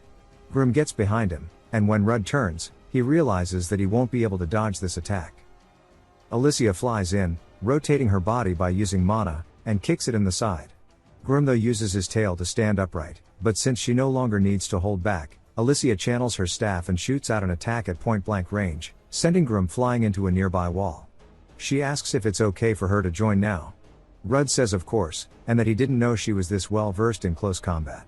She says that a mage who can't do that is dead weight to the party, but more importantly, they can't go easy on him anymore, and he better steel himself, as once a curse has progressed to this stage, the only way to stop it is to cut out the vessel's heart. Rudd said he was really hoping he didn't have to hear that, but he'll do it. The mages tell Fatty and the other one that the healing's not done yet, and the mage says that surely he heard what the elf said just now. As Rudd and Alicia are fighting, Rudd says that even with the two of them, they can't land a decisive blow. And he wonders if it has a wider field of vision thanks to his two heads. He says if that's the case, she needs to create some distance from it right now. She does so, and he puts his hand on the ground, as this time the spells are coming from the floor. She says she understands. And while the dust may be born from the magic, it's not magic itself, which means the curse can't absorb it. Rudd then charges forward, but Grum cuts him down. We see it was none other than a rock silhouette, as he's now behind Grum, slicing across its back. Grum turns to counter, but Alicia takes this chance to use another summon spell, and we see her summon this time is called Nomia. She shoots out an earth lance that barely misses the heart, and she says that she can't believe she missed, and it was by nothing but a hair's thread. Grum then launches an attack straight towards her head, and Fatty charges in, grabbing onto the arm. Rudd is just confused, and Fatty says that if someone has to kill him to end this madness, then it's best for his friends to do it. As the mage charges in with the sword, he pierces Lan's heart. The mage still looks full of regret as he and Fatty fall onto the floor beside Land. The incarnation begins fading off of Lan's corpse, and they stare down at their friend's dismembered body. Rudd and Alicia look a bit sad that they couldn't save him in the end, but they knew it had to be done. Fatty and the mage start crying their eyes out. If they didn't try killing him at the start of the series, I'd probably feel bad. They sit there holding onto his side, continuing to cry. Rudd glances over, spotting the sword, and picks it up. He says that even if he hides it in a place nobody knows, there's no guarantee that the blade won't claim another victim. He then starts hearing the word kill over and over and over in his head as it tries to inflict him with a curse, but of course he has status immunity, so he tells it to shut the hell up, that it won't work on him. His eyes start to droop, and the door gets pushed open. We see Reknu is asking if everybody's okay. Rudd says that things have been wrapped up. Reknu glances at the scene and says they should head back to the guild and hear about what all this was. In his office, he says that they've confirmed the statements about how a cursed sword forced Lan to go berserk. They've heard the mage's statement, so he's sure the other adventurers will understand. But more importantly, he wonders why Rudd is not affected by the curse. Rudd says that because of his unique ability, curses have no effect on him, so as long as he wields it, there won't be any more victims. Reknu says he sees. However, in the event that the sword takes over, Rudd cuts him off, saying that he can do whatever he wants to stop him. Alicia hopes it doesn't come to that. Reknu says he's glad the two of them stepped in to contain this incident, and he's sorry to hear about Lan's death. It may seem callous to move past such a heavy topic, but they have bigger things to deal with. Alicia asks what's up, and he says that the adventurers who came with him had originally set out because of that very problem. The number of monsters outside the dungeons has been increasing at alarming rates. The new labyrinth made them send out a team of their best scouts, and they reported that a single monster seemed to be the cause. It is called the Basilista, the Venom Drake. It's a monster they've only read about in books, and its estimated level is 70 or higher. Rudd says that's crazy, but Reknu continues, saying that just considering its combat prowess, it's already a formidable foe. But the greater threat is that poison gas constantly emits around it.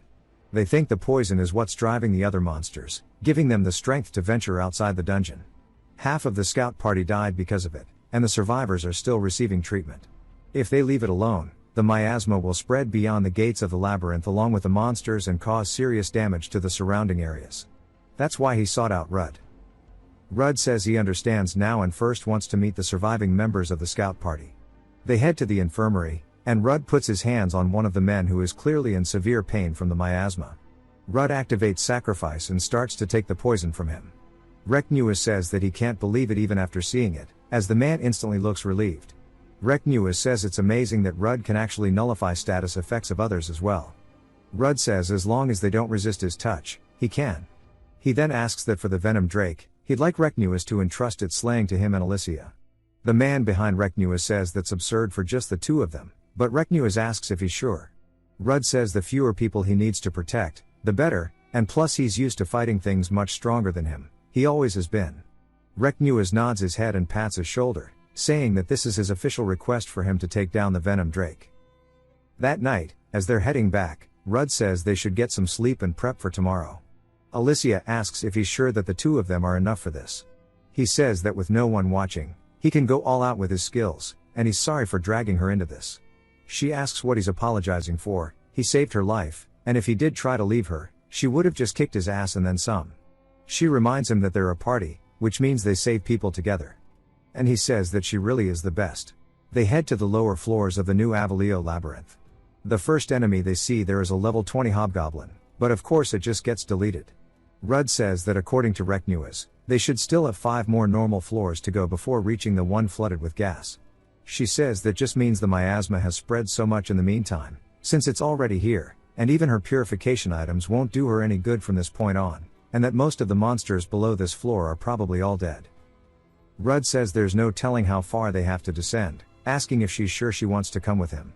She says of course, as his magic might not work on whatever's lurking on each floor, and if he finds himself in difficult melee combat, having her around gives him a better chance, and more importantly, she wouldn't be able to forgive herself for leaving another companion behind. He says that he's sorry for asking again. He puts his hand on her shoulder before activating sacrifice, taking away the poison from her, and he says that he's glad it works on the effects of the gas, but he supposes that he's simply removing the built-up poison, and she'll start building it up again the second he lets go. She says if that's the case, there's only one solution, and they need to hold hands the entire way, that way he can use his ability and escort her at the same time. He says as she wishes, and they head down further into the labyrinth. They get to the middle floors, and the miasma's definitely getting thicker and thicker, and he says that there are 2 monsters up ahead since he used echolocation to detect them. She says the monsters that survived in this have got to be on the tougher side, and he says he's never seen them before, but they do look strong. She asks if there might be another way around, and he says probably, but he wants to fight when possible. She looks over at him, saying that he's just trying to eat them though, and he says that he's being serious here, though he is really curious about how they taste, but more importantly, he wants to test out Grum before facing the venom drake. There are these 2 rock beetle type bugs called doom beetles. They're level 33, and their stats are pretty good, and their skills are doom roll and harden. Rudd sticks his hand out around the corner and uses his earth abilities, cracking the floor beneath them and launching them into the air. She says that's not bad at all, and he says that while it looks impressive, it didn't actually do anything. The doom beetles start to get pissed and roll up their bodies before going straight towards them using their ability. Rudd asks how they're meant to stop that, and she says that she can do it, but she'll have to let go of his hand for a second. She once more summons an emu and tells it to block its charge as a giant earth wall gets formed, stopping the doom beetle, but it's not just that, as it actually grabs onto it. She tells Rudd that she can't hold out much longer, and he says that's fine, and he'll just test out his blade now. As he pulls it out, he starts pouring his corruption into it and begs that it doesn't break. He charges forward, slicing through her rock wall as well as the doom beetle. As blood flies out of it, he isn't happy, saying that it didn't cut deep enough, and the other starts leaping at him. He says that's not enough to take it down, and he has no choice but to roll the dice. He holds the sword up into the air, telling her to cast magic. She says okay. As the doom beetle's going straight towards him, she launches it forward, and it starts getting absorbed by the blade. They see the eyeball now overflowing with power. As Alicia's mana starts to wrap around it, making the blade larger, he says this is what he was looking for, and starts cutting apart the doom beetle in front of him into chunks. He stares at the doom beetle's body and turns back towards the other one, and he walks over stabbing it and finishing it off as well. He says that was some great magic control, and she says of course. He then activates sacrifice and asks if she could give him a moment, as absorbing mana doesn't exactly restore the essence in his body. She says that he's going to eat it, and he says of course, and it's already been sliced. He picks up one of the pieces and starts burning it away with his fire magic, and he says that the flavor is pretty unique. She asks how it was wielding the cursed blade, and he says that after absorbing her magic, it did gain a considerable boost in sturdiness. She says that it seems like Grum should remain intact even if he channels all of his essence into it, and he says that he agrees, but there's one thing he can't shake off.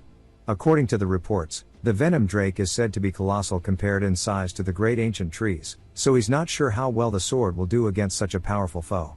In terms of sheer power, his old blade was a cut above it. And then he hears Grum saying to feed it over and over. Rudd asks if it could eat monsters too, and it says no, it just wants the mana stones from the monsters instead. Rudd starts rummaging through it before pulling it out and says sure. Grum wraps its little tentacles around it before taking it into the sword and starts to power up. Rudd laughs and says that's more like it. She asks how he figured that out, and he says that the blade's voice was in his head, and he guesses that it was a bit annoyed when he called it weak compared to his old weapon. He says in any case, now he knows how to work with this weapon. She says that there's only one more flight of stairs and they're at the floor where the venom drake was found. There's then a very loud roar, which shivers down their spine, and the entire area starts to shake. She asks what that was, but Rudd's staring up at the ceiling, seeing it cracking. He says that it's about to cave in and they need to use earth magic to support it. She says if the stairway becomes unreachable they can't even get to the venom drake, so they need to break through. She summons her spirit, and as it starts falling and they start flying through it. She says that before the stairs are blocked off they have to just bet it all on it. The rocks begin falling down all around them, and they get closer and closer until they narrowly make it into the staircase as we see a faint green shimmer, and they fly all the way through as the debris does as well. They land, and he says that she sure did save their asses there. She says that it used a lot of her mana up though, but this floor is extremely dark.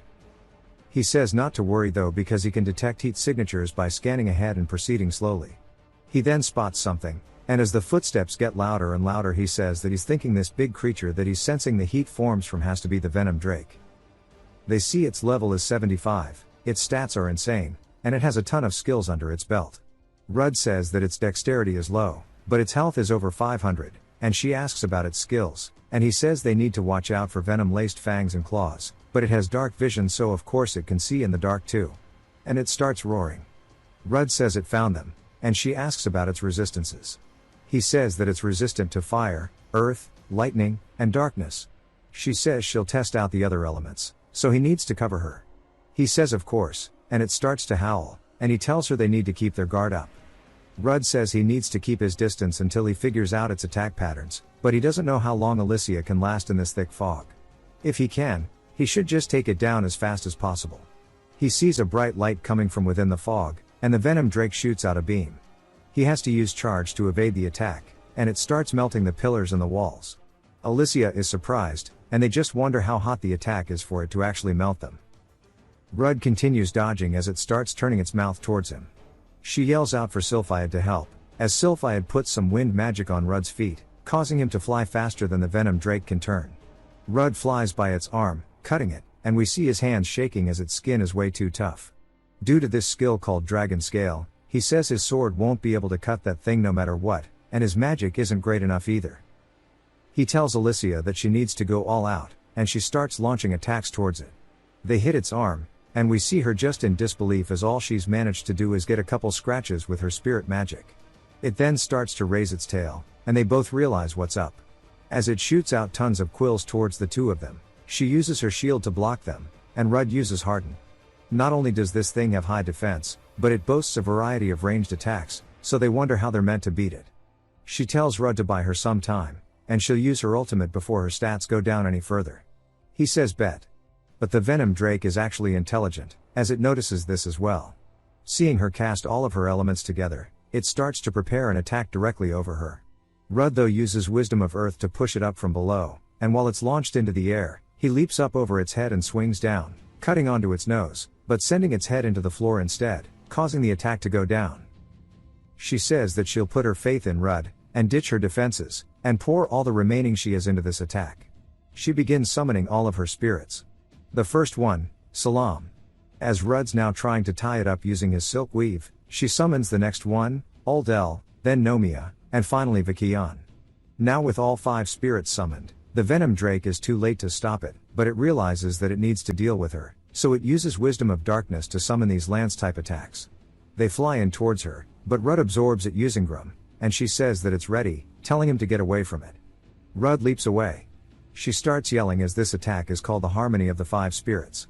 The venom drake's throat starts to bulge, but we don't get to see what happens, instead there's the giant explosion.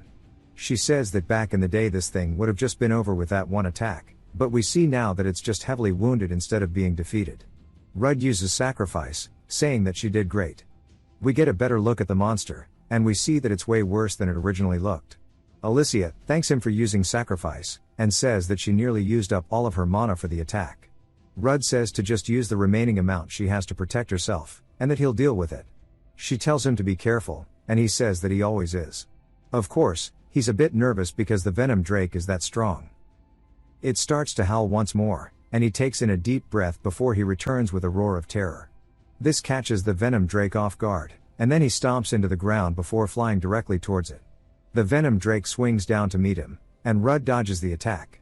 He says that the darkness magic that just got absorbed must have had a big chunk of essence mixed into it, because he feels his power overflowing. He charges in, breaking off some of its scales and cutting its arm. He says it's gotten way easier to cut it because some of the scales have come off. He continues just sitting underneath it while chopping away at it. He says that the blade's effectiveness is decreasing rapidly. He wonders if the essence of corruption that Grum had absorbed earlier is somehow leaking out. The venom dragon realizes that it can't just sit here, or it'll be ripped apart like this, and it starts to howl once more and releases a skill called Noxious Pulses. He says that it won't poison them, but the shock waves are enough to send anything flying backwards. It then uses its quill attack, and he says that he won't be able to dodge these normally, and uses charge to evade them. Of course, the venom dragon predicted this, and it's already swiping its claws straight towards Rudd. He tanks the hit using Harden, but it sends him flying into a wall. He asks if it really figured out the movement distance from his earlier charge. He says that it makes sense though, as dragons are insanely smart creatures. Alicia starts screaming for him, and Rudd says it was no different from back then. He almost died in the same manner when he fought the Minotaur before. But it's not the same this time. As he puts his hand on the ground, he uses the Wisdom of Earth to launch himself up, and he says that he's not the same adventurer that he was in the past. Now directly overhead, the venom dragon starts to prepare its fire beam. Its dragon's breath attack. Rudd stretches out his hand, saying that he can dodge it by using silkweave, but dodging in this situation won't get him anywhere, and that might make things worse. He says that he'll take advantage of the recoil to bring that bastard down, and he flies off of it like a slingshot straight towards the dragon's breath attack. He raises a sword and starts cutting through it. He says that he won't be able to absorb the heat, but the essence within is fair game. If his fire resistance can withstand the heat, then he'll reinforce Grum with his own essence, and it'll release everything he absorbed right back at the dragon. He starts screaming, going straight towards cutting straight through the attack. He's beginning to absorb the essence, but the heat gets too much for him. Before he gets coated in a bubble of water, which catches him off guard. Alicia yells, telling him to go for it now, and he thanks her once more and continues swinging forward, and unleashes a giant arc attack straight through the venom dragon, cleaving it in two. And he looks super happy to have a reliable party member. But he also falls onto the floor, and she runs over saying that she'll heal him, and he tells her that she doesn't need to push herself. As he activates vampiric leech off of the venom dragon, he says he picked this up from the hidden labyrinth he went into, and he should be able to recover some health with this, and that he just wants to take a breather. And he asks for her hand.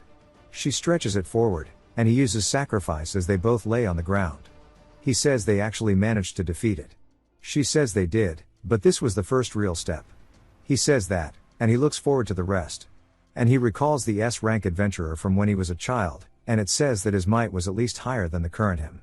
So the real journey has just begun, and now he's going to harvest some of the meat, and they can leave to go even deeper down into the dungeon. As they do, they open a door to see a blue light, and a face as well as an orb, and he says this must be the labyrinth's core. She says there aren't many adventurers who could say they've witnessed this sight. If they step onto the magic circle in front of it, they'll instantly be teleported to the entrance. Labyrinths are treasure troves of rare materials you can't find on the surface, so normally adventurers clear the dungeon but leave the core intact. However, leaving this labyrinth as is could allow the venom drake to respawn. Rudd says that this labyrinth gave him a hard time, to put it mildly, but, thanks to it, his path to the stars has finally opened up. He raises his blade, saying it was an honor, calling it his friend before breaking the core. Back at the Adventurers Guild, they're just waiting anxiously, and Reknuas asks if there's been any news from the two they sent out. The receptionist says not yet and no news has been sent out. He says all they can do is wait, but the truth is he knew Rudd was being unfairly saddled with all sorts of nasty titles, and this dog-eat-dog world of adventurers where might takes right. Even if he stepped in to defend him, they'd all shit-talk him anyways when he wasn't watching, and it's a rough life for a weak person.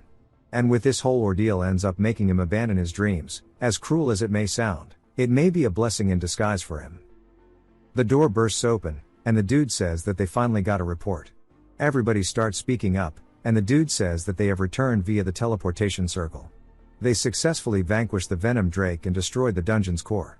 Everybody starts cheering them on in the room, as Reknuas sighs out of relief, saying it's hard to believe that they're the ones to save the city, and he says that everybody should follow him now as they have to go give them a hero's welcome. At a nearby city of Verona, called Gothral, we see a man reading the news, asking how they could destroy a new labyrinth, and if they're really trying to show off the number of dungeons they have access to. He says this messes up their plans to seize it, and he's pissed. But a man in the room says that this is a good thing. Verona, unable to deny that it was rightfully Gothral's claim, decided to destroy it rather than hand it over to them. By framing it like that, they can demand compensation for the earnings that it could have potentially had from the greedy pigs. The man thinks about it, saying that that means they can profit without risking their adventurers in the labyrinth, but with that move the guild won't take it laying down. The dude says that's his hope, and they should take this opportunity to show that old Fox and his people exactly where they belong once and for all. Somewhere outside the city in the forest, Sylphiad scares a bird and starts chasing it, while Rudd and Alicia are cooking up some food. Rudd's cooking up the venom drake, and she tells him it smells good. He says that he's just glad he can finally eat it, and he's been carrying it around in the bag just waiting for the chance. He finally takes the first bite, and says that it sure is great, and they had no idea dragon meat was this tasty, and it's unlike anything he's ever had. He starts going on and on about it, while she starts drooling, and says that that's enough, and that her dinner for the night will be a plate of the finest steak. He says that he's already eating steak, and she says exactly, it's not fair for only him to get to eat it, and that he needs to hurry up and eat his meal so they can go find a steakhouse. We get a 4-day time skip since they destroyed the labyrinth core. They head back to the guild, and Reknuas apologizes for calling them in so frequently, but says at long last they should finalize the report for the slaying quest. He wants to give them the reward, which is 1.5 million. Rudd's surprised. Alicia isn't, and Rudd asks if it's really that much. He says that the estimated clear level for the labyrinth is 70, and this is the corresponding amount. But there's one more thing, they cleared it with just the two of them, and it wouldn't do justice to keep him at that rank, and he now may update it. As they're leaving, Rudd says that he reached D rank only a few days ago as well. He opens his stats as he's now level 52, and she says even though he cleared monsters higher than himself, that's still a rapid level up, because once you're past level 40, the progress slows down considerably. He keeps laughing, and she looks over, and he says that it looks like he outleveled her. She asks if he's serious, and pulls out her card, seeing that hers is only level 45. She says that he seems to be rubbing it in her face while pouting. He says that this is strange, she levels higher, but her overall battle power is clearly a cut above. She says of course it is, level is nothing more than an indicator, true combat proficiency comes down from one's skill and experience. Rudd looks over as people are staring at the door scared, and we see that fat dude from before entering.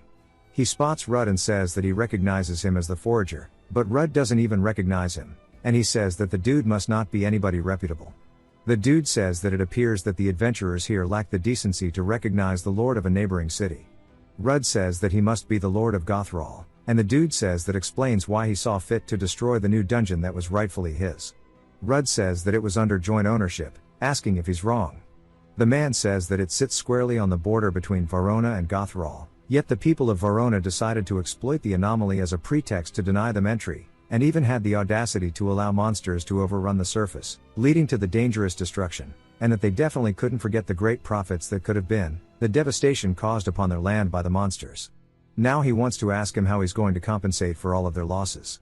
Alicia steps in, saying with all due respect, this is a conversation best left for the respective guild leaders, and if she's not mistaken, Gothral neglected to address the monsters that appeared in his, forcing several of Verona's adventurers to intervene on their behalf. And since they didn't do anything when it mattered, now he's out here trying to stretch his hand out like a beggar.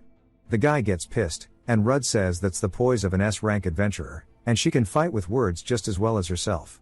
The man from Fatty's office says that the rumors were true for once, and that the great Alicia of Misty Green is actually working under the roof of Verona's guild. He supposes Verona is a good fit for her though, after the downleveling from the Abyssal Labyrinth's curse. Rudd says he recognizes him, and he's pretty sure that he's the guild master of the Gothral branch. The guy says that since she's now a lowly adventurer far beneath where she used to be, she no longer has the privilege to speak to his lord in this manner. In other words, she's the last of her party, and she should have got wiped out like the other dogs, and should know her place now, as he called her. And he starts to insult her. This pisses her off, and she starts releasing all of her magic power, and the dude asks how the hell she's overpowering him, saying it's impossible, as her level should be down in the 40s. Reknuas yells, saying that's enough, and she instantly pulls her magic back. He says all acts of aggression are prohibited between members of the guild, and asks for the lord and the guild master to come his way. The man approaches Reknuas, saying that he should consider putting a tighter leash on his mutts. Rudd asks what's the deal with these assholes. A man then approaches Alicia, asking if she remembers him. Rudd wonders if this is a meet and greet day or something, but she does, as his name is Evereth.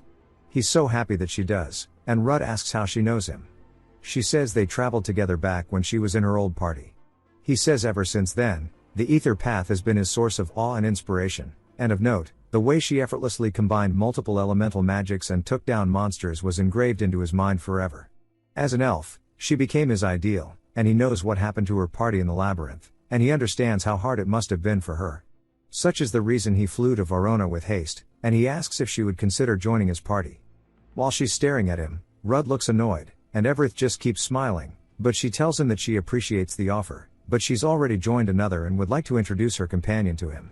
Rudd goes to shake his hand, and the dude slaps it away. Rudd goes to ask about it, but he completely ignores him, saying that he heard about the tragedy that befell her party in the labyrinth, and it was rumored she was cursed by a floor boss, and it pains him to see that an S-rank caster like herself has no one but this lowly forager to party with, but if she joins him, her exceptional talents and valuable experience will go a long way. This time she pulls her hands away, saying that he shouldn't talk about him like that. She partied up with Rudd on her own terms, so insulting him is like insulting her. With that being said, she thanks him once more for asking, but says that the curse should have been lifted. He's just surprised that she lifted it, asking how. She says that she got rather lucky, and the dude just starts trying to figure it out, but she doesn't want to complicate things, so Rudd goes to leave, and changes the topic, asking about updating his rank. Everett says that he doesn't know why she left him like that, he was merely being considerate to her, it has to be because of that bastard, he must have brainwashed her, and there's no way a D rank could have slayed a venom dragon, however if she's not bound by the curse anymore it changes things, she must have done all the work, and that scumbag took all the credit. He then starts to release killing intent, and Rudd says that he's getting some serious side-eye from that guy back there. She says that elves are quite the proud race, they live for centuries, so it's not at all strange for some to be stuck in their ways. Rudd looks down at her, she asks what he's staring for. He tells her that she's an elf too, so he's wondering if that stuck in their ways thing applies to her too. She says of course not, she's the most humble, understanding, and incredibly open-minded elf. He says that she's definitely got the pride part locked in. The receptionist then welcomes them, saying that the guild master filled her in about the situation. She must say this is a very unusual case, as he is now a B rank. They both start to get excited, and the receptionist says that clearing the labyrinth was a high difficulty quest after all, and thanks to the reports from the adventurers that he rescued in the village, they were able to add Baphomet slain to the list of his achievements. He's just excited that he's finally a B rank, and we hear a familiar voice saying that he doesn't have to hold in the joy anymore, because everybody in the town is grateful to him. For some reason he's happy to see the mage and Fatty, but Alicia says that he can't get complacent with this, as she needs to remind him what his goal has always been. He says of course she doesn't, and he slaps his face, saying that he has a long way to go until he is at his goal. Everett then starts yapping, saying that he finds it difficult to tolerate such ridiculous words. A rank determines the knowledge one can access, the dungeons one may enter, and these regulations exist to safeguard adventurers and evaluate their status in society. Yet he's witnessing the promotion to B rank of someone who wrote on the achievements of others, and he asks if the Verona Guild is only a den of fools and halfwits. Everybody starts to mean mug him because they're offended, and Rudd asks what he's even talking about. The receptionist says regardless of his personal opinion, B ranks and below can be granted at the discretion of each guild branch. Magnus then says that he better take back what he said unless he's looking for trouble, because everybody's ready to jump his shit. He laughs, saying that they've only confirmed his earlier assessment. Magnus grabs onto him, but Alicia tells him not to, as Everett throws him away. He lands on the floor, and Everett stabs right by his head, saying that he shouldn't touch him with his filthy human hands. Alicia says that she won't stand for any more violence, and he says that she's had a kind heart for as far back as he remembers. That's why even to someone like a human, she extends her hand. She tells him that he's got it all wrong, and he says there's no need to explain, he knows that elves are stubborn, prideful, and the worst of all, resistant to persuasion, which is why someone like him, who is humble, wise, and open-minded, needs to lead their race. Rudd starts laughing at him, saying that he says some very similar things to Alicia. Everett says regardless, the truth is, an adventurer who can't hold their weight puts everybody else in danger. He shall put him to the test and see if he truly deserves his rank. The receptionist says to wait, as he doesn't get to make that call, but Alicia agrees, saying that if he doubts Rudd's strength, just to fight him himself. They head to the training grounds, and she says that she didn't mean to drag him into this. It's her fault. Rudd says if anyone is to blame, it's him for being pathetic, but he'll do his best to beat this guy, so he leaves them alone, and ultimately an adventurer's worth is judged by their abilities. Alicia says that if either of them looks like they're about to get seriously hurt, she'll step in immediately. They both start squaring up, and Everett seems confident. She says it's time to begin. Everett takes the first step, charging in. Rudd blocks the attack, and Everett compliments him, saying that he's not completely useless like he thought, but says that this is just the start as he starts rapid-firing attack after attack. Rudd though continuously blocks them, and says that his swordsmanship is definitely a cut above his. And according to Alicia, he excels in both offensive and magic buffs, and he is what is called a spellblade. He starts to use haste and enhanced strength, and vanishes in front of Rudd's sight. Rudd wonders where he went as he's behind him. He comes in with an attack, and scrapes against his side as Rudd was too slow to block it. Everett looks annoyed, and Rudd says that he really wanted to use his skills and fight back, but he can't keep up with his movements. Everett says that for reference, he's a B rank, a rank that you normally have to be this powerful to claim, asking if he's starting to get it, that he is utterly out of his depth, neither the rank nor his companionship suits him. Rudd says that he's right, as he is, he's not good enough to deserve her, but she picked him, so he's gonna do whatever it takes to become someone worthy of that choice. Alicia looks proud, and Everett is just pissed. Rudd starts to summon his own magic as he uses Wisdom of the Earth, sending out a giant fist. Everett says that it's a mistake to think he can use magic to defeat him, as he shoots out a fireball. The two collide, creating a giant explosion, and Fatty and Magnus are just taken aback, saying that this is way too much. Everett says that it really is a pity, and this is what it means to be truly outclassed, as there's now a new type of magic floating above. He launches it down, straight towards Rudd, but of course, Grim starts absorbing it all, leaving Everett speechless. Rudd says he figured he'd respond to his magic with his own, and that the pride of elves sure is legendary. He then starts to run in with his overflowing strength, causing Everett to have to be on the defensive now, as both his speed and power have gone up instantly. Everett asks if this is an enchanted weapon. Rudd says it's not, and it's a cursed blade. He swings once more, and it's so powerful that Everett has to distance himself. He says for him to use a cursed weapon, he's out of his mind, and that's all the more reason to keep him away from Alicia. He then starts to empower his body with lightning attribute, and says that he definitely won't be able to keep up with his speed anymore, and he dashes forward like the Flash. He hits Rudd straight in the chest with his palm, and lightning starts to flow out through the back.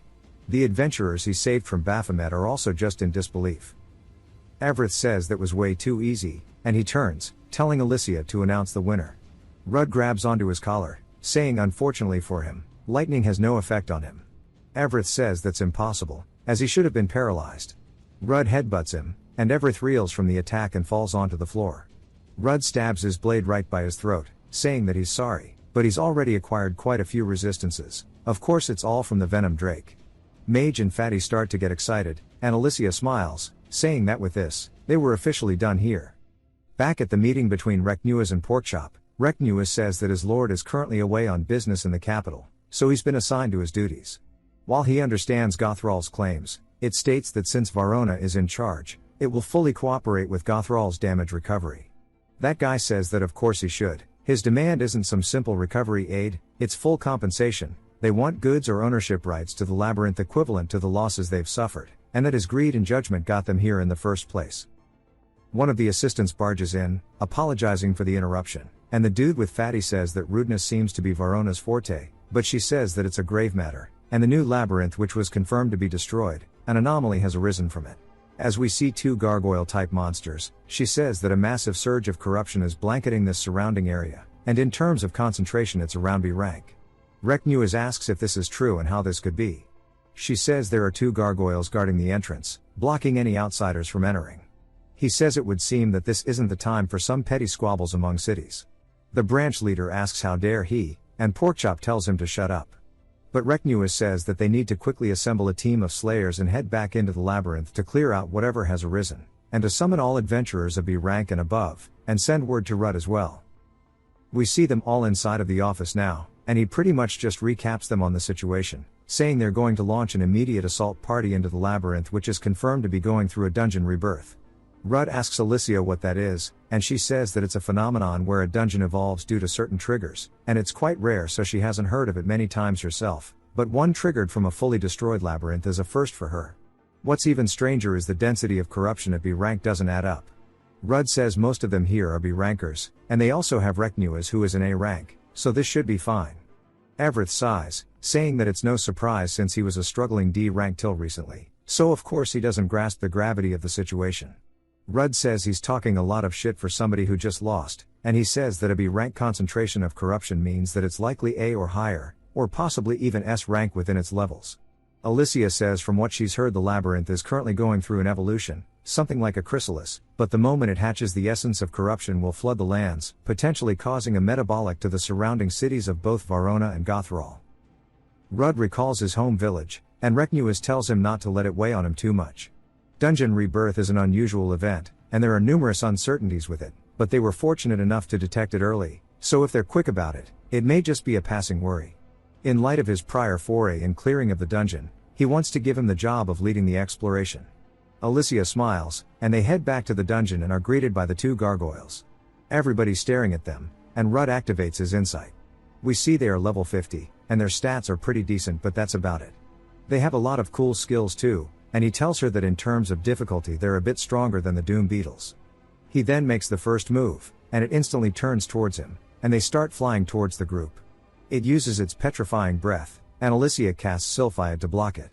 As she's cancelling out its attack, the other adventurers say that's not bad, but the next gargoyle flies in, going in for the kill shot before Reknuas punches it in the head, making it go straight into the floor.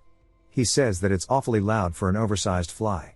The other gargoyle who's doing the breath attack starts coming in, and the dude from Gothral's branch smirks before cutting its head off in an instant. As both branch leaders clear them with ease, Rudd says they sure are strong, and MANHUA says they should hurry up. As everybody starts walking past them, Rudd says that he kind of wants to eat this one too. He burns it with his wisdom of cinders. When the branch leader of Gothral asks what that was for, Rudd says that it has regenerative abilities, so he made sure it was dead for good. He seems annoyed, but Rudd is just wanting to eat it. Inside of the labyrinth now, Rudd says that since the halls are no longer filled with toxic acid before, maybe even the dungeon's inherent nature has changed, but the layout isn't much different from before. Alicia says that he shouldn't let his guard down. There's no telling what will happen when they approach the center. Even if the structure is the same, the monster's strength could be much greater, as we see a new monster standing before them. MANHUA says that he'll handle the big one and leave the small fries to the rest. The guy from the other branch leader uses an ability called Warrior's Honor, which gives everybody a strength buff. One of the adventurers says it feels good, and with this they can take them on with no problem. The horde starts jumping at them, and everybody's doing their part taking care of the monsters with the newfound buff. Alicia tells Rudd it's their turn to join, but realizes he's not moving. He says that it seems that this is something he never thought about, as his status immunity nullified the effect of the buff. If you've watched till the end, comment, ARC, to let me know. Subscribe for more videos like this, leave a like or a comment to help the channel out. Thanks for watching.